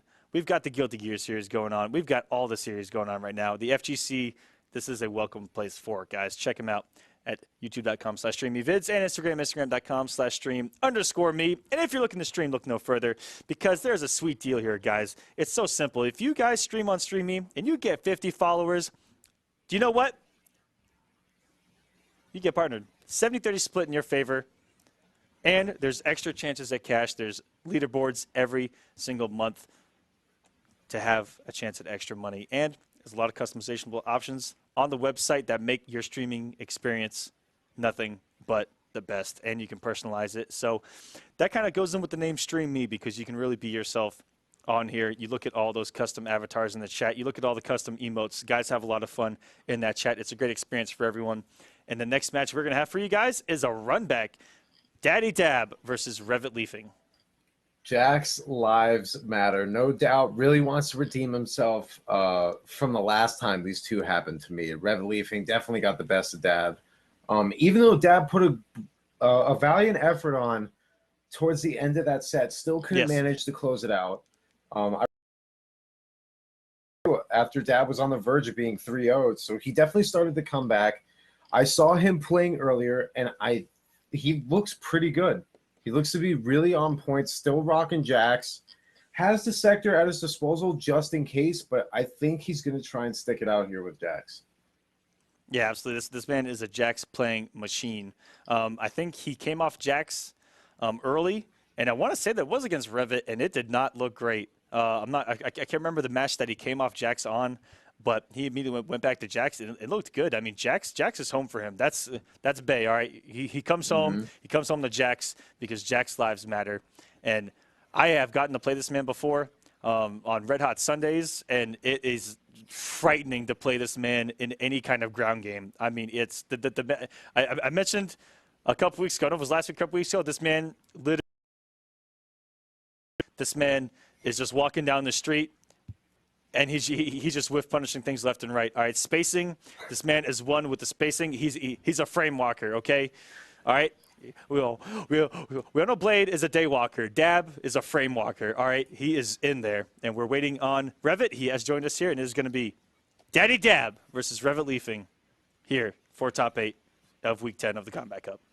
I mean, if you look up fundamentals in the dictionary, you're pretty much going to see a picture of Dab right there next to the definition, because this guy he's been around in the competitive FGC for a few years now, dating back to MK9. Exactly, and he was fantastic. So, he is a very seasoned veteran. He's going to go with Sector probably because Revit decided to go Pyromancer Tanya. Yeah, it doesn't want to deal with kind of the Hawk Girl mentality of that character always being airborne and always being away and having to fight his way towards her with Jax, and he on deck. So that on paper, this is a good pick from Dab. And shout outs to Revit Leafing, whose DLC does not get locked out on the first try around here on stream. And what an early trip guard from Dab to get us started here. And comes off the bar and goes for the good damage. 39% and a full screen to deal with. I mean, that's exactly what we're talking about. The amount of spacing and the anti-airs that this guy have, his fundamentals are so on point. And you give him a character like Sector, who pretty much has an all-purpose tool, or is an all-purpose character. It's going to be very hard for Revit Leafing to deal with this. We see now a huge difference compared to when he plays Jax in this matchup. And now, taking his time, even baiting out the armored fairy dust there. Yeah, this is where Dab didn't look incredibly comfortable with Sector, but he may have been in the hyperbolic time chamber since, because he's looking good early. I mean, he has now avoided all 3. He is now 3 for 3 with avoiding the EX fairy dust. Oh my god, that would have been so ridiculous if he converted. Revit Leafing is doing a really good job, though, of being slippery. And that's really what he wants to do. The back through string into the shroud, gets the easy grab. But here comes Dab. And Bale, wow, Savage down through the stagger. But it's okay. You felt the anger in that down too. Oh, beating out the EX Shroud with 1-1. Great momentum here early. Great momentum here. Already from Dab, he can easily hit confirm this into teleport. He's going to use that rocket into a hard knockdown and 50-50. Great stuff early from Dab, but never count out Revit with Tanya. Oh no, oh my god, the back. Beautiful conversion. That was insane. You take a look at the spacing on Dab. Like you were talking about, this guy is an absolute monster when it comes to spacing and whip punishing. You saw it there. That was pretty much the moral of that entire match, was spacing and whip punishing. Sprinkle in a little bit of anti-airs, and you saw a dominant performance by that. Revit, gonna stick with Pyro Tanya. It's a smart choice to make, considering if he goes any other variation, it might be even tougher. So he's probably just gonna have to stick it out with Pyro.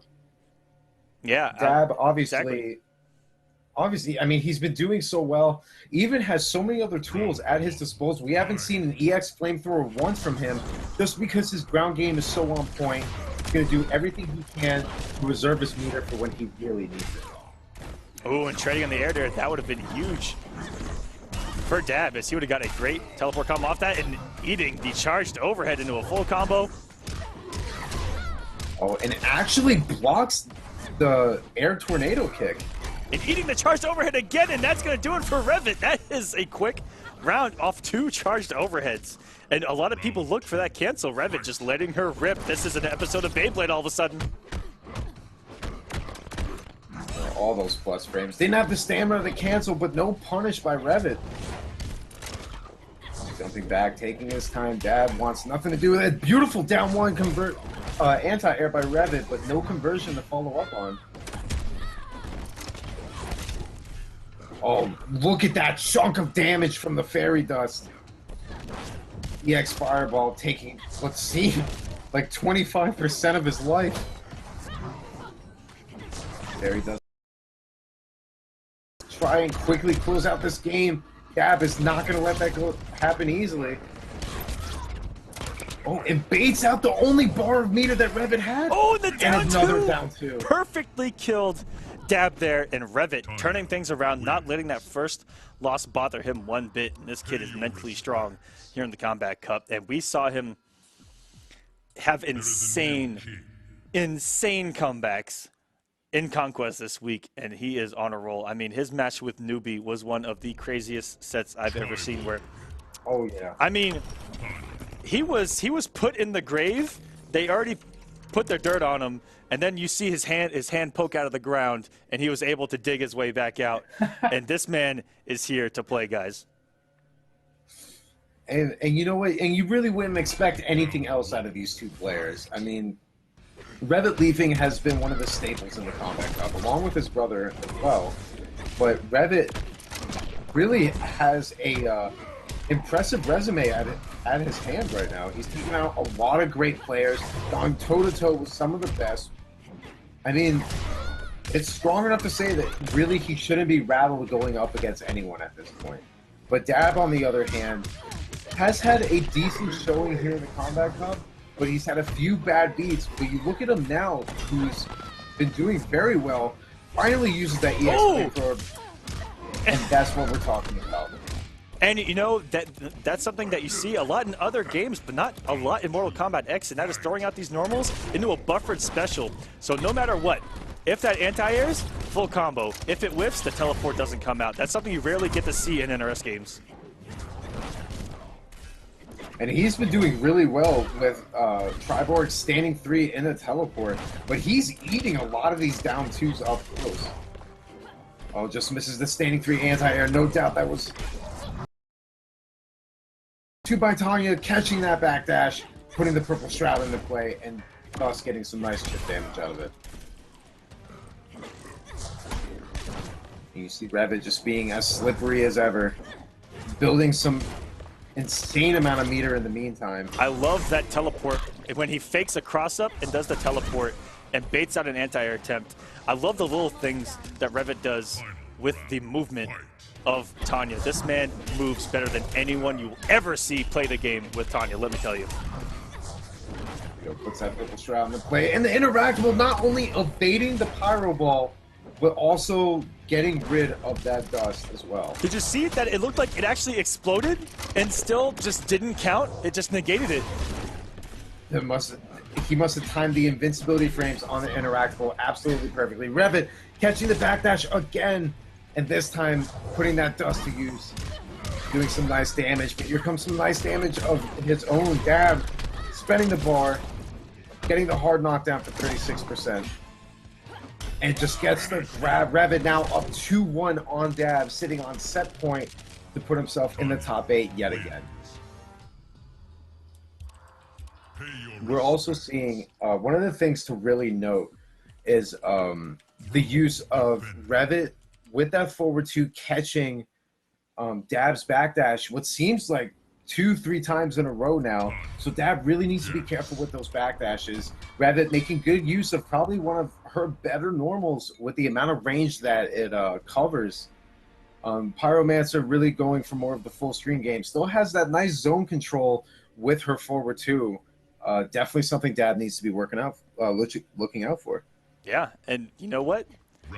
The composure as well from Revit leafing. I mean, Dab has thrown the kitchen sink at him, and he has just held himself together mentally. Jack's lives and matter. here we go. That tag to use. He's on the screen, and wow, we're punishing that dash punch with a bitch slap of her own.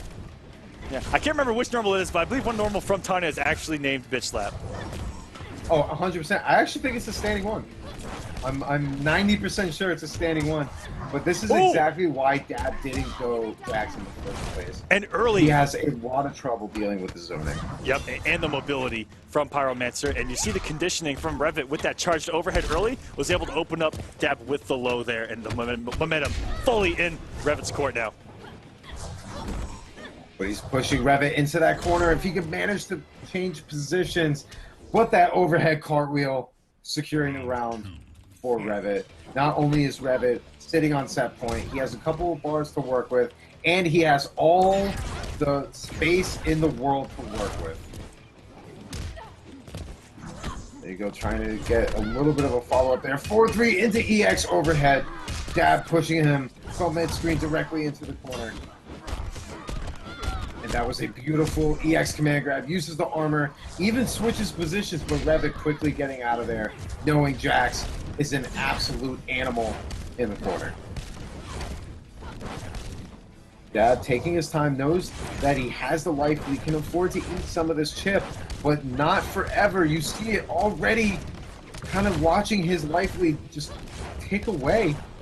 And now he has one to go projectile, in. and Revit Leafing, that one projectile that made it through is gonna take it, and Revit Leafing is gonna move into top 8, ladies and gentlemen.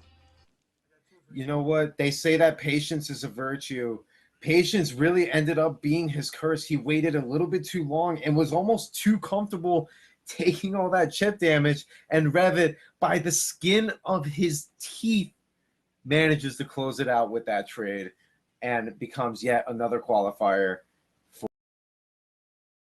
Couple highlights from that match where Revit Leafing is going to go into top 8, and up next we will see his brother in action. So taking a look over here, see there in game number 1, having that low connect gets a hard knockdown, and just Revit manages to try and keep that purple dust from being a factor. Daddy Dab with that jump kick into teleport with punish. That is just something you don't see every day. That was a read and a half to be able to have that jump kick buffered. And then, of course, here, as we just saw, too content with that. And the trace just narrowly working in Revit Leafing's favor, closing it out, giving him that win. Absolutely. And let's take a look at that bracket that is forming for top 8 Wednesday, 8 p.m. Eastern Standard Time. And it's Semiij versus Revit Leafing. Oh, man, we've seen that a few times. And Revit always plays it real close with Semiij. And SonicFox's opponent still to be determined. And Deoxys versus Rewind. And, man, that has been a match of the century in Conquest early in this season. They have played a couple times. Cyclone has joined us here. And now we're just waiting on YungMonster to give us our next match. No doubt they're just going to have to switch accounts here real quick so we can get going with that match. They do have to switch over to the other account. And let's take a look at the points as we do that. And, man, starting to get even crazier. Looking at the bottom. And you know what? These two, YungMonster and Revit Leafing with that top 8 and with no Scar is going to try to build on that lead to hold on to his top 8 spot and potentially knock out Scar at the end of this season. And wouldn't that be something? And for both of these brothers, coming into Kombat Cup Season number 1 in Week 6, halfway through the season, and Revit was still able to make the finale, and YungMonster just on the outside are poised to get into that finale. And here we go, Cyclone, YungMonster, Jason versus Jackie.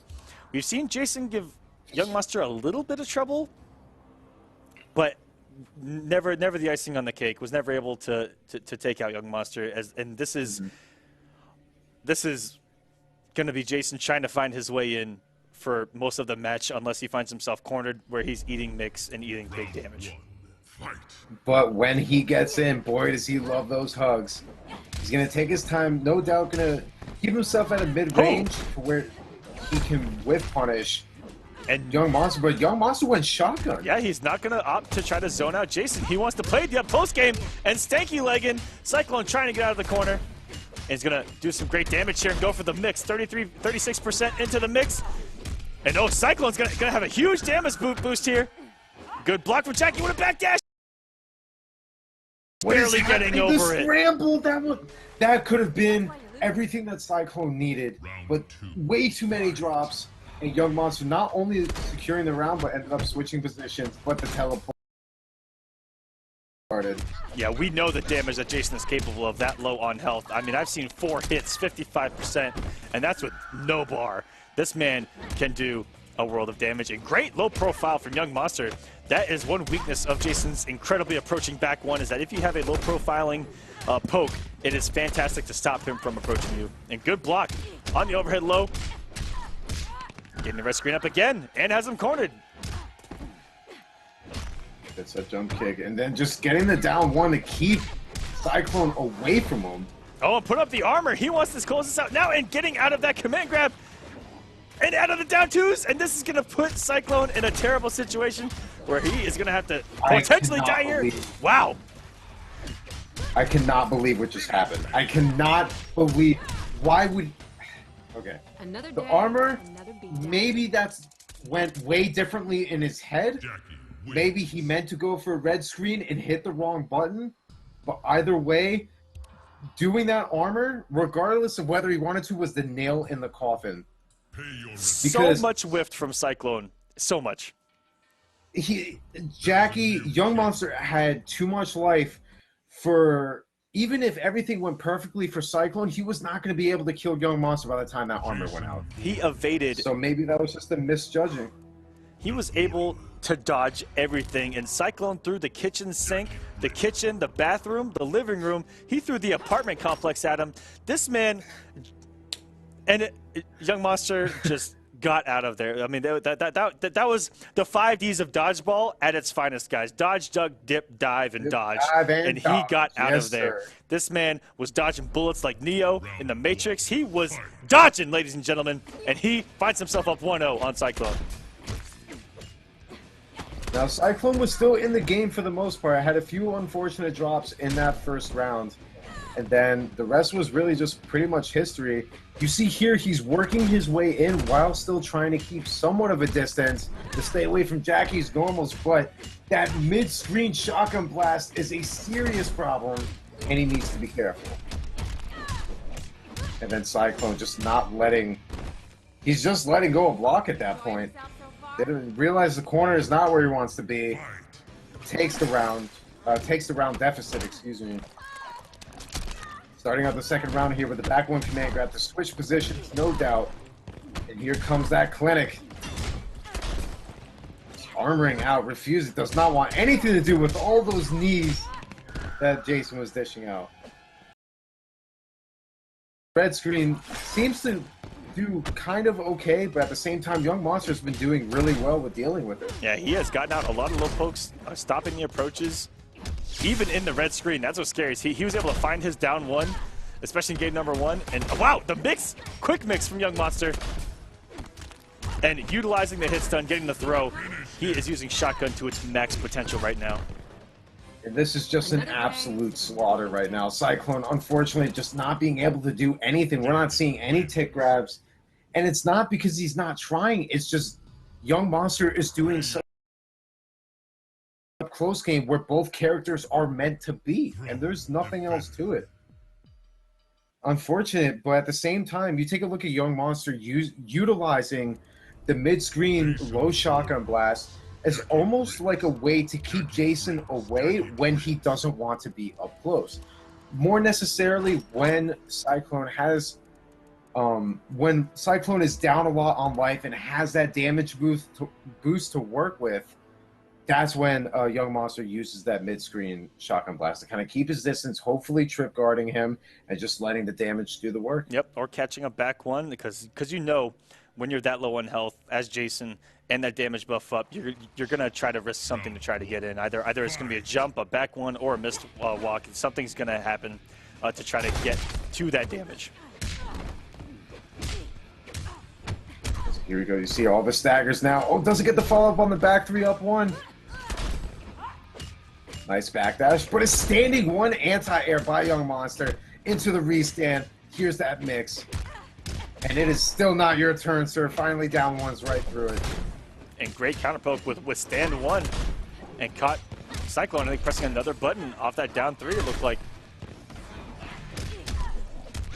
Oh, EX teleport to try and switch positions. He gets the whiff punish on the down 4. And a back 3. I don't know. YungMonster not blocking correctly. I don't know if that grab was supposed to whiff, but it looks extra swaggy seeing that it built the extra bar and he was still able to close it out. You know what, at this point, Cyclone's going to take what he can get. Finally gets surrounded there and is looking much better here in game number 3. That red screen of death was a little too close and not enough hits done. Back in the corner goes YungMonster. And a tick throw off a down 4. That's so swaggy how he does the 360 spin on the ground into it. And YungMonster able to reverse the position quick. And has to watch out for the mix. Not falling for the stanky leg cancel. Cyclone looking really good here. Anti-air stand 1. Doesn't get the full conversion. May have missed the back 1 input. YungMonster not out of this just yet. Cyclone has a breaker to work with here. No doubt will use it if forced to do so. And puts himself out of the breaker. That is so horrifying to see. Going for that EX choke. That was a beautiful scout by YungMonster. Cyclone so close to closing out that match. Definitely going to kick himself, but needs to stay composed here. He's not out of it just yet, but there's that shotgun blast we were talking about before. YungMonster, brilliant with being patient enough to keep that distance. Oh, and going for the tricky cancel off the instant low ground pound, and Cyclone not falling for it. That was such a good down 1 to stop that cancel into the override from happening. Wow, backdashing the down 1 choke. Very smart by YungMonster. Going to keep him standing here. And the mix, nice blocks by Cyclone. And EX choke just for good measure. And again, interrupting the back 2 attempt from YungMonster. This is great play from Cyclone, but YungMonster does have 3 bars. Can Cyclone clutch it out and stay alive? As this match is for top 8, ladies and gentlemen, and get in the jump in, but it's okay because he gets the command grab. Oh no. Big damage on deck. This is not going to kill, is it? No. Okay, not going to kill just yet. Puts him in. And the stanky leg does enough damage. He tried to wake up clothesline from hell, but Cyclone is unfortunately going to get swatted. And YungMonster making top 8 again. You know, he wants to be a staple in the finals, and honestly, from what I saw, that's the best way to do it. Went for shotgun, a little bit out of his comfort zone, but I guess in that matchup, he was definitely ready for it. Cyclone started making some adjustments towards the end, but it was just a little bit too little too late. Not really much else to say. Got opened up a little bit too much and ate a lot of those shotgun blasts from mid-screen. Definitely one of the bane of his existences. Absolutely, for that absolutely. And Young, who looks fantastic here in season number 2. This man is up there in points, and he's close to solidifying his spot in the finale. And up next, we've got Circa's Destroyer versus Noble Ilusions going at it. But first, you know we got some highlights. Oh, of course. You have to take a look at highlights after that set. Seeing here, 4 stanky legs is so swaggy, and then just keeping this corner pressure going. Absolutely incredible. But then the damage that Relentless Jason does in this position led to one hell of a scramble, especially after that whiff down 2. YungMonster proving victorious after that strange stance switch. And you see here, goes for the armor, and just YungMonster apparently can tell the future and just come out of every single one of those tick grabs. Not only doing that, the tech grab was there at the same time, scouting out that teleport, the icing on the cake that was that round. Moving on into game number 3, putting each other in such a difficult position. He got the clean jump in, but wasn't faithful in it. And then eats that shotgun blast from mid-screen again. Put him in a tough spot here. And then the stanky leg to the face to close out the set, advancing into the top 8.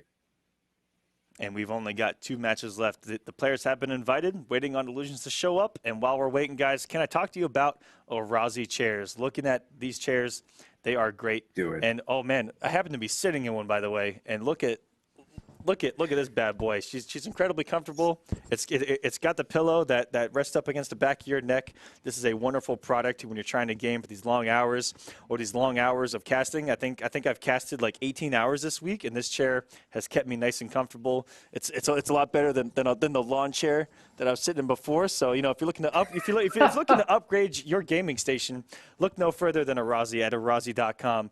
And use discount code StreamMe to save you that whopping 10% off this gorgeous, gorgeous chair. And they have other products there to check out as well. I need to get my hands on that. It's been too long, man. You want to talk about a lawn chair, man? This feels like I'm sitting on a bed of nails. And look at that. A bed of nails compared to sitting on a cloud. I think I'm going to go with the cloud on that one. But now, like we said, waiting up on our we have 2 more sets for you guys. Obviously, up next, we're going to have Circuit Destroyer going up against Noble Illusions. As we said before, these guys have met a ton of times in the past. Destroyer normally falling to Illusions, even as a Crystalline Tremor. But even then, the last match of the night is going to be Noble Dragon going up against Sunio. No doubt we're probably going to see Katana Mirrors. So that's going to be an interesting one to see. Absolutely, and Sunio, and that actually may be a mournful mirror. That may be a mirror down to the variation.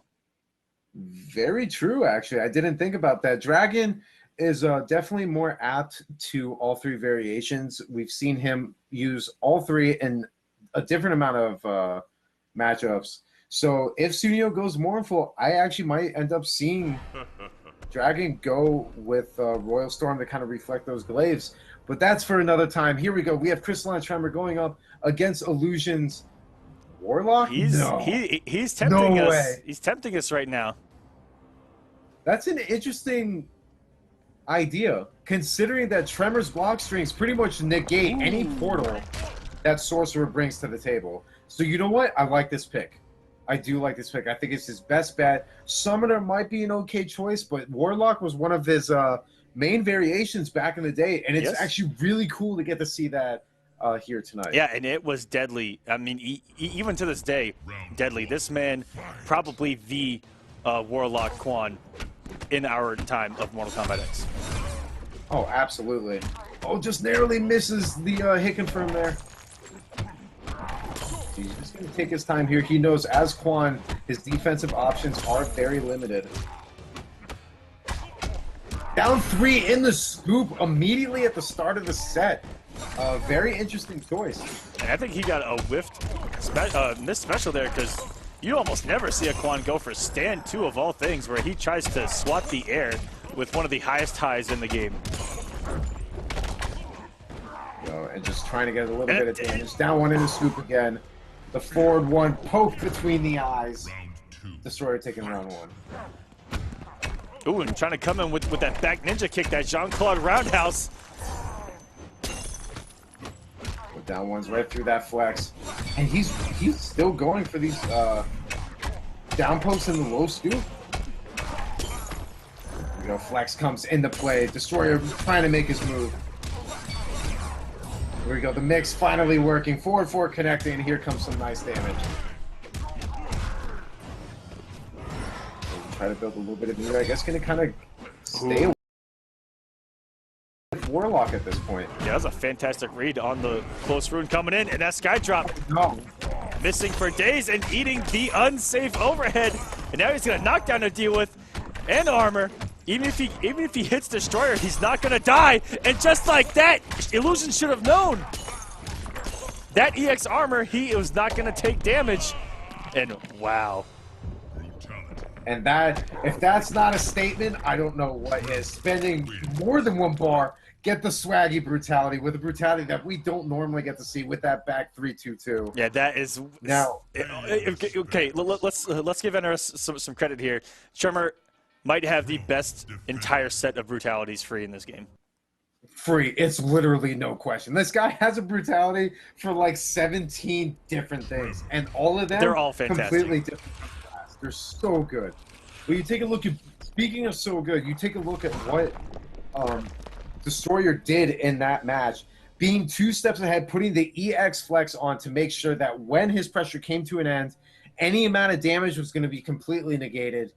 and he punished accordingly, and that was extremely smart.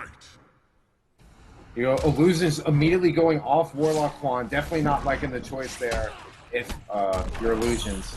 Ooh. So now moving his way into Nimble Reptile, who we've seen him use more times than not. And definitely going to try and negate the use of that flex more so with those acid spits. And to be able to occupy space like this is definitely a pro of being Reptile against Tremor. Oh, and look at the conversion, double acid ball and acid spit mid combo, and it wasn't even over yet. And going with that jump kick, which is a Tatsu. It has a great hitbox and converts with a slide. Great start from here from Illusions. Here we go. He looks like he's going for more of a defensive style, even with Basilisk. Oh, that in the acid play. bubble is gonna come in still, keeping that claw even safer. That was a sick setup from Illusions. You look at the amount of meter that he built there. Here you go, Basilisk. He's gonna back off. No reason to put himself closer to that corner. Destroyer. Just drops the corner. He's looking like a deer in headlights against these acid bubbles. If you look at the sheer mobility by Illusions, that was just absolutely dominant. A night and day difference compared to when he was using Warlock. I mean, there's nothing else to say. That was absolutely dominant all across the board from every single position on that map. You know, corner to corner, mid-screen, up close, far away. He just seemed to take control. And we managed to talk about it all the time, how Illusions, every time he plays Reptile, it gets better and better and better. What I'm noticing more is his movement just kind of overwhelming his opponent, but now Destroyer wanting nothing to do with that, opting to contest that full screen game with HQT Predator. Yeah, and those lasers, the recovery alone makes trying to zone him a nightmare, as he can shut down almost anything with those incredibly fast lasers. But if Reptile can get things going, wow, dashes through the laser there. And Artis has the Basilisk set up. And that unblockable forward 4 slide. Gonna get great damage here. And Luke capitalizing, 37%. Gets him to sneaky low, and the claw hits everywhere. Go back into the corner. This is MK9's Reptile that we're seeing all over this screen with dashes.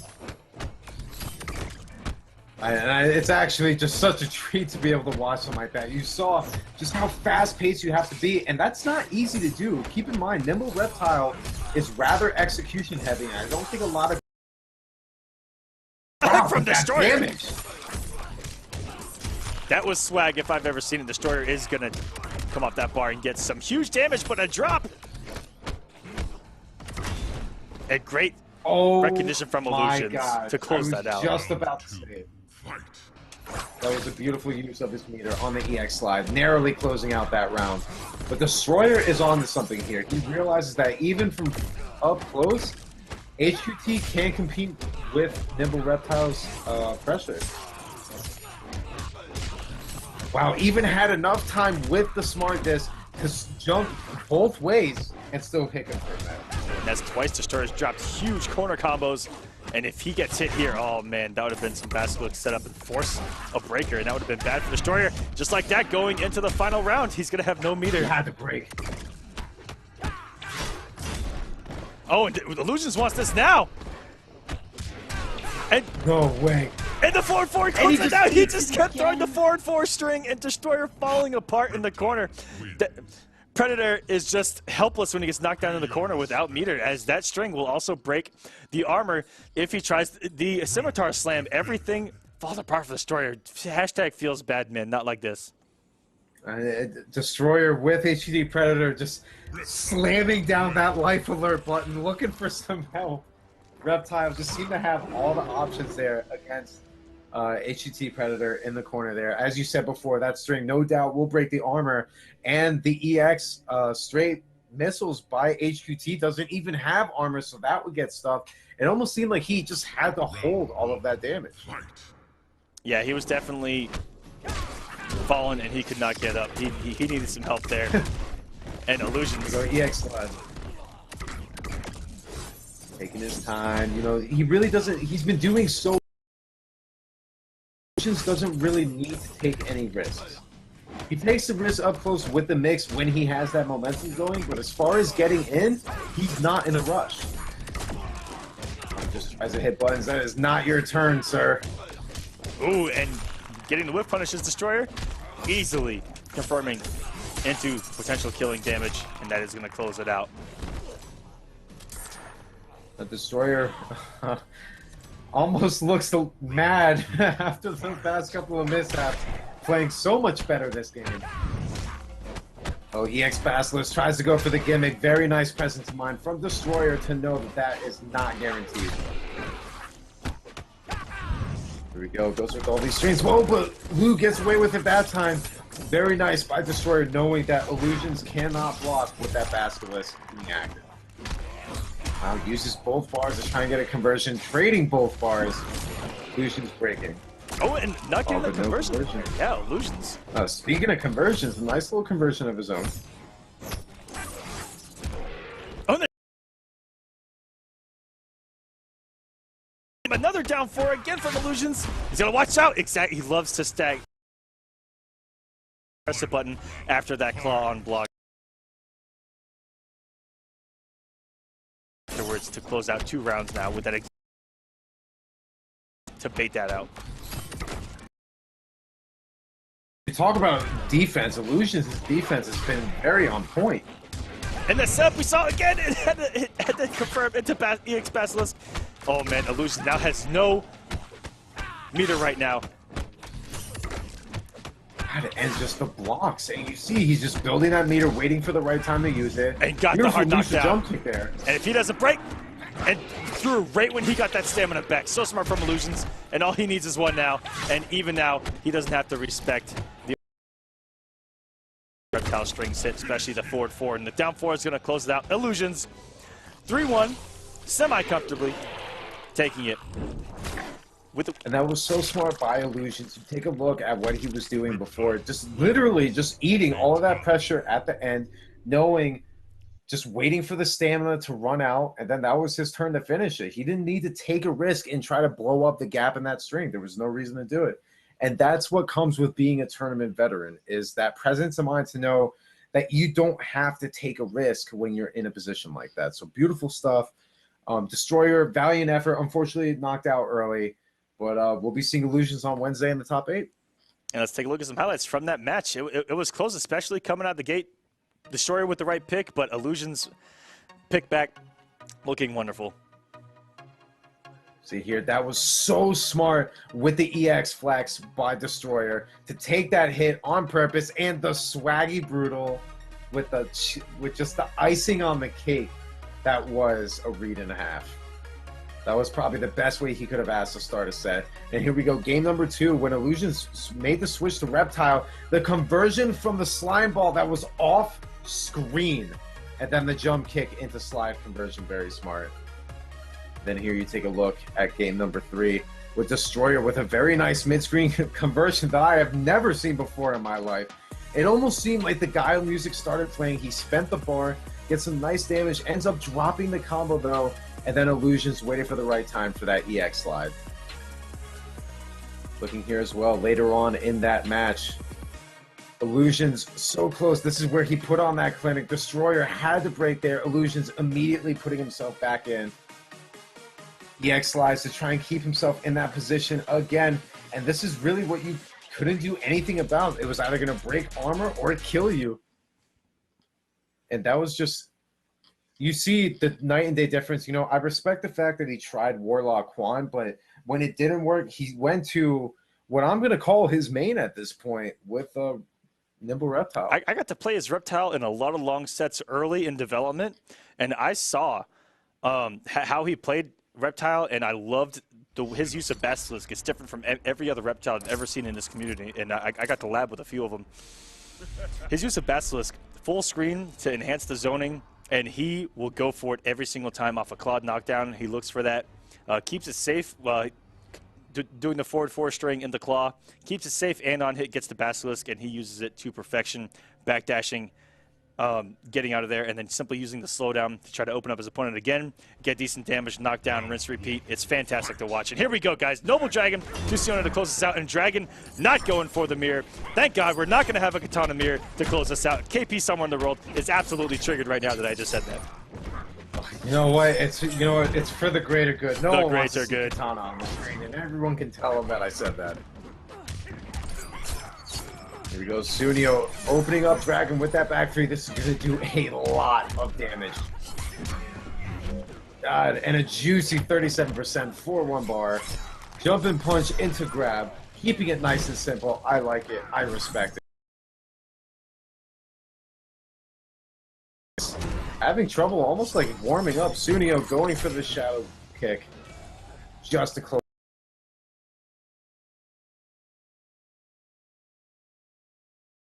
He has the positioning on his side. Dragon using that teleport to his advantage. Oh, and Dragon, I don't know what he went for there, but he got the stamina alert. Oh, and no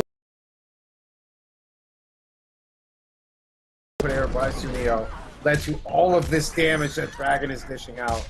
Very nice conversion into the trance again. Gets a nice 16% grab, and this round is looking much more into Dragon's favor. Just trying to, he's going to keep it simple. He has no reason to take that risk. We go going into round number 3.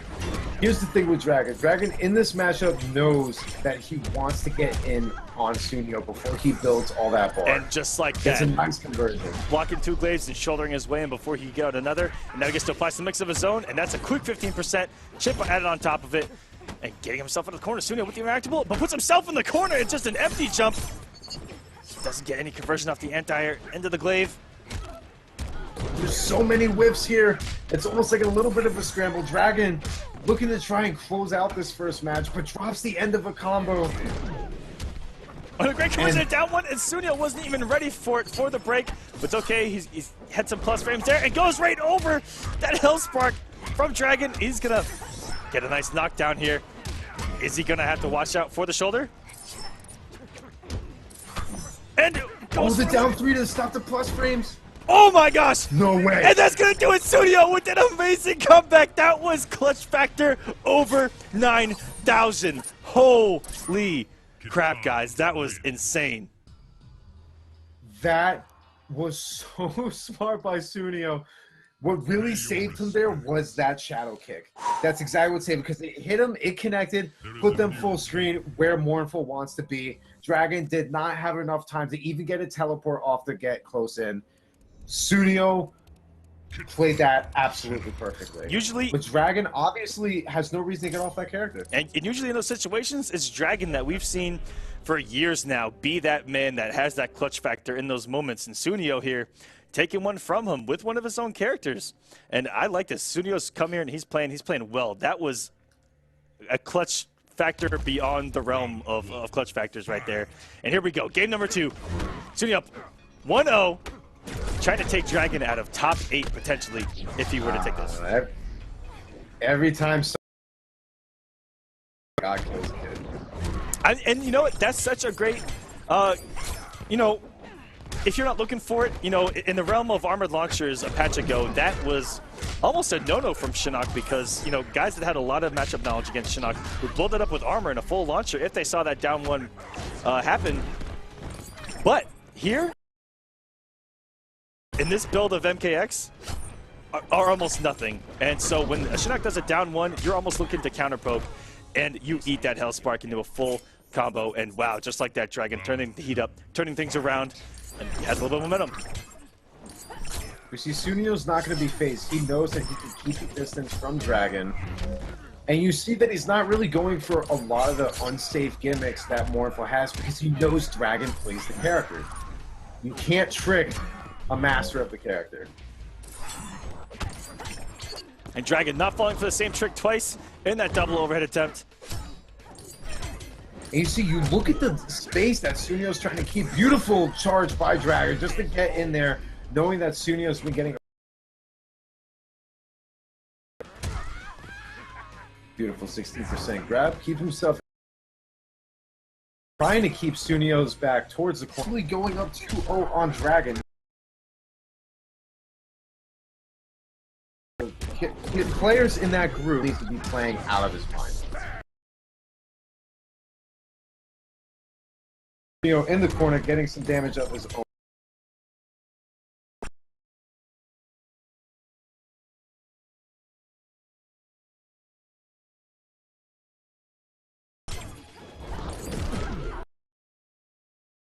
Gets some damage of his own. Sunio forced a break here. Misses the down one anti-air. Gets to play in top 8. Ladies and gentlemen, we could potentially... Every other match is set. YungMonster Ilusions. And here we go. Setting our last match of top. All tied up at 1-1. Matchup staying the same. Dragon, Sunio. Here we go, guys. I like the adjustments from Dragon. I mean, once he got that health lead, he was opening him up with the shoulder. There's going to be some mix. Goes with a 60% throw. That turns that 36% out of nowhere, even though he doesn't get any damage really off the combo into the trance. And everything working for Dragon right now. Everything he's pressing. No down 2 attempts, which is good because he floated really late. Oh, Sunio read the backdash but didn't punish it just in time. Very nice break by Dragon. And tried to disrespect the meterless Hellspark there. And Dragon waiting until frame number 8,492 to actually meter burn it. And that is going to close out 16% on the day. Now. Round 2. This is interesting, man, because Sunio is still doing relatively well, but it almost seems like he's starting to crumble with the up-close game. You might want to try and just...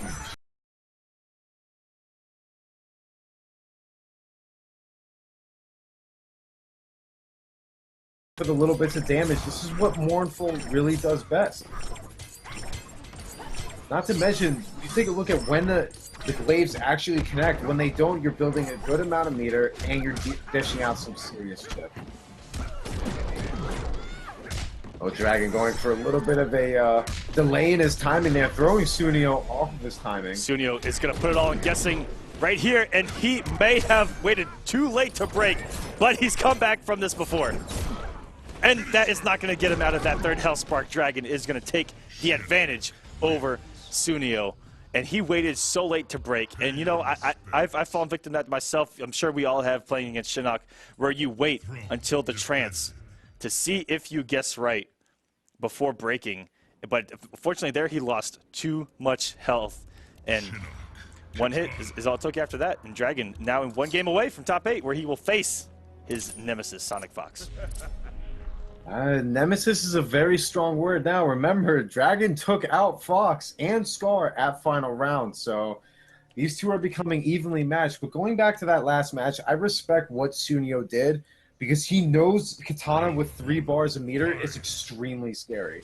So he was kind of hoping to put himself in a position to possibly have that X-ray work out in his favor. Just didn't work out as well as it did in his head. But here we go. Sunio getting some damage of his own.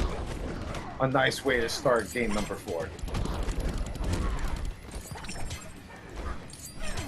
Keeping his distance, at the very least, going to try and build some meter before working his way in.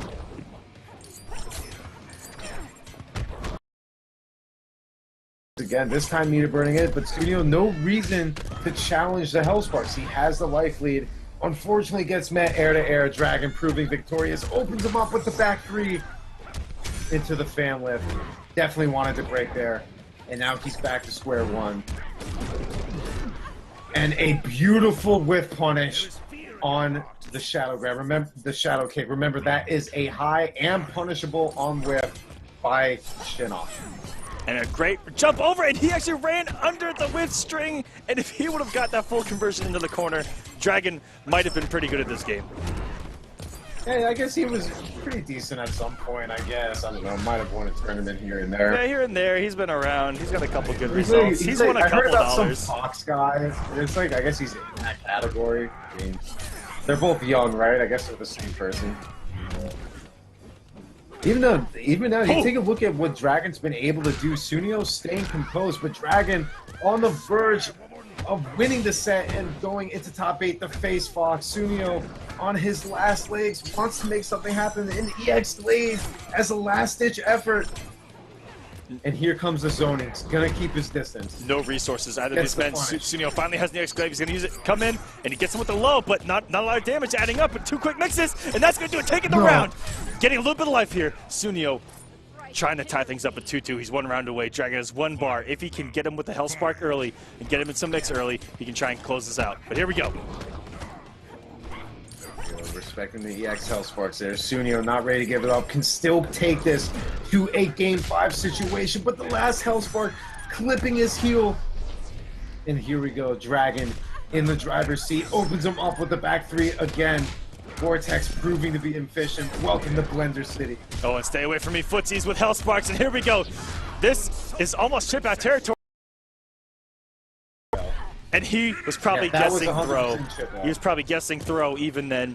And that is going to do it. Dragon is going to move on to top 8, where he is going to be facing against SonicFox. And that is going to be something you do not want to miss. So you need to make sure that you tune in Wednesday right here on this stream, 8 p.m. Eastern Standard Time on the dot to see all those matches play out. Beautiful stuff. Congratulations to Dragon. Congratulations to Sunio for putting up a valiant effort, almost taking us to a Game 5. Nothing to be ashamed of there. Very good showing. And, you know, even though you don't get in top 8, you definitely played like it. So congratulations. And that is going to set our top 8 for this week, guys. Let's take a look at that bracket. It is stacked top to bottom with, again, these young kids, this young man's game all over the place. And look at match number 2, and we get the run back of the ages in Mortal Kombat X. This is Dragon versus SonicFox we're talking about. But right above them, Semiij versus Revet Leafing. If Semiij goes through there, we see Semiij versus Dragon or SonicFox. I mean, this is a clash of the titans here, all over the place. Deoxys, Rewind, YungMonster, Ilusions. This is going to be tight across the board. And for once, we don't get a noble team kill in round number 1. That's somewhere in the world, Recon is sweating a little bit less.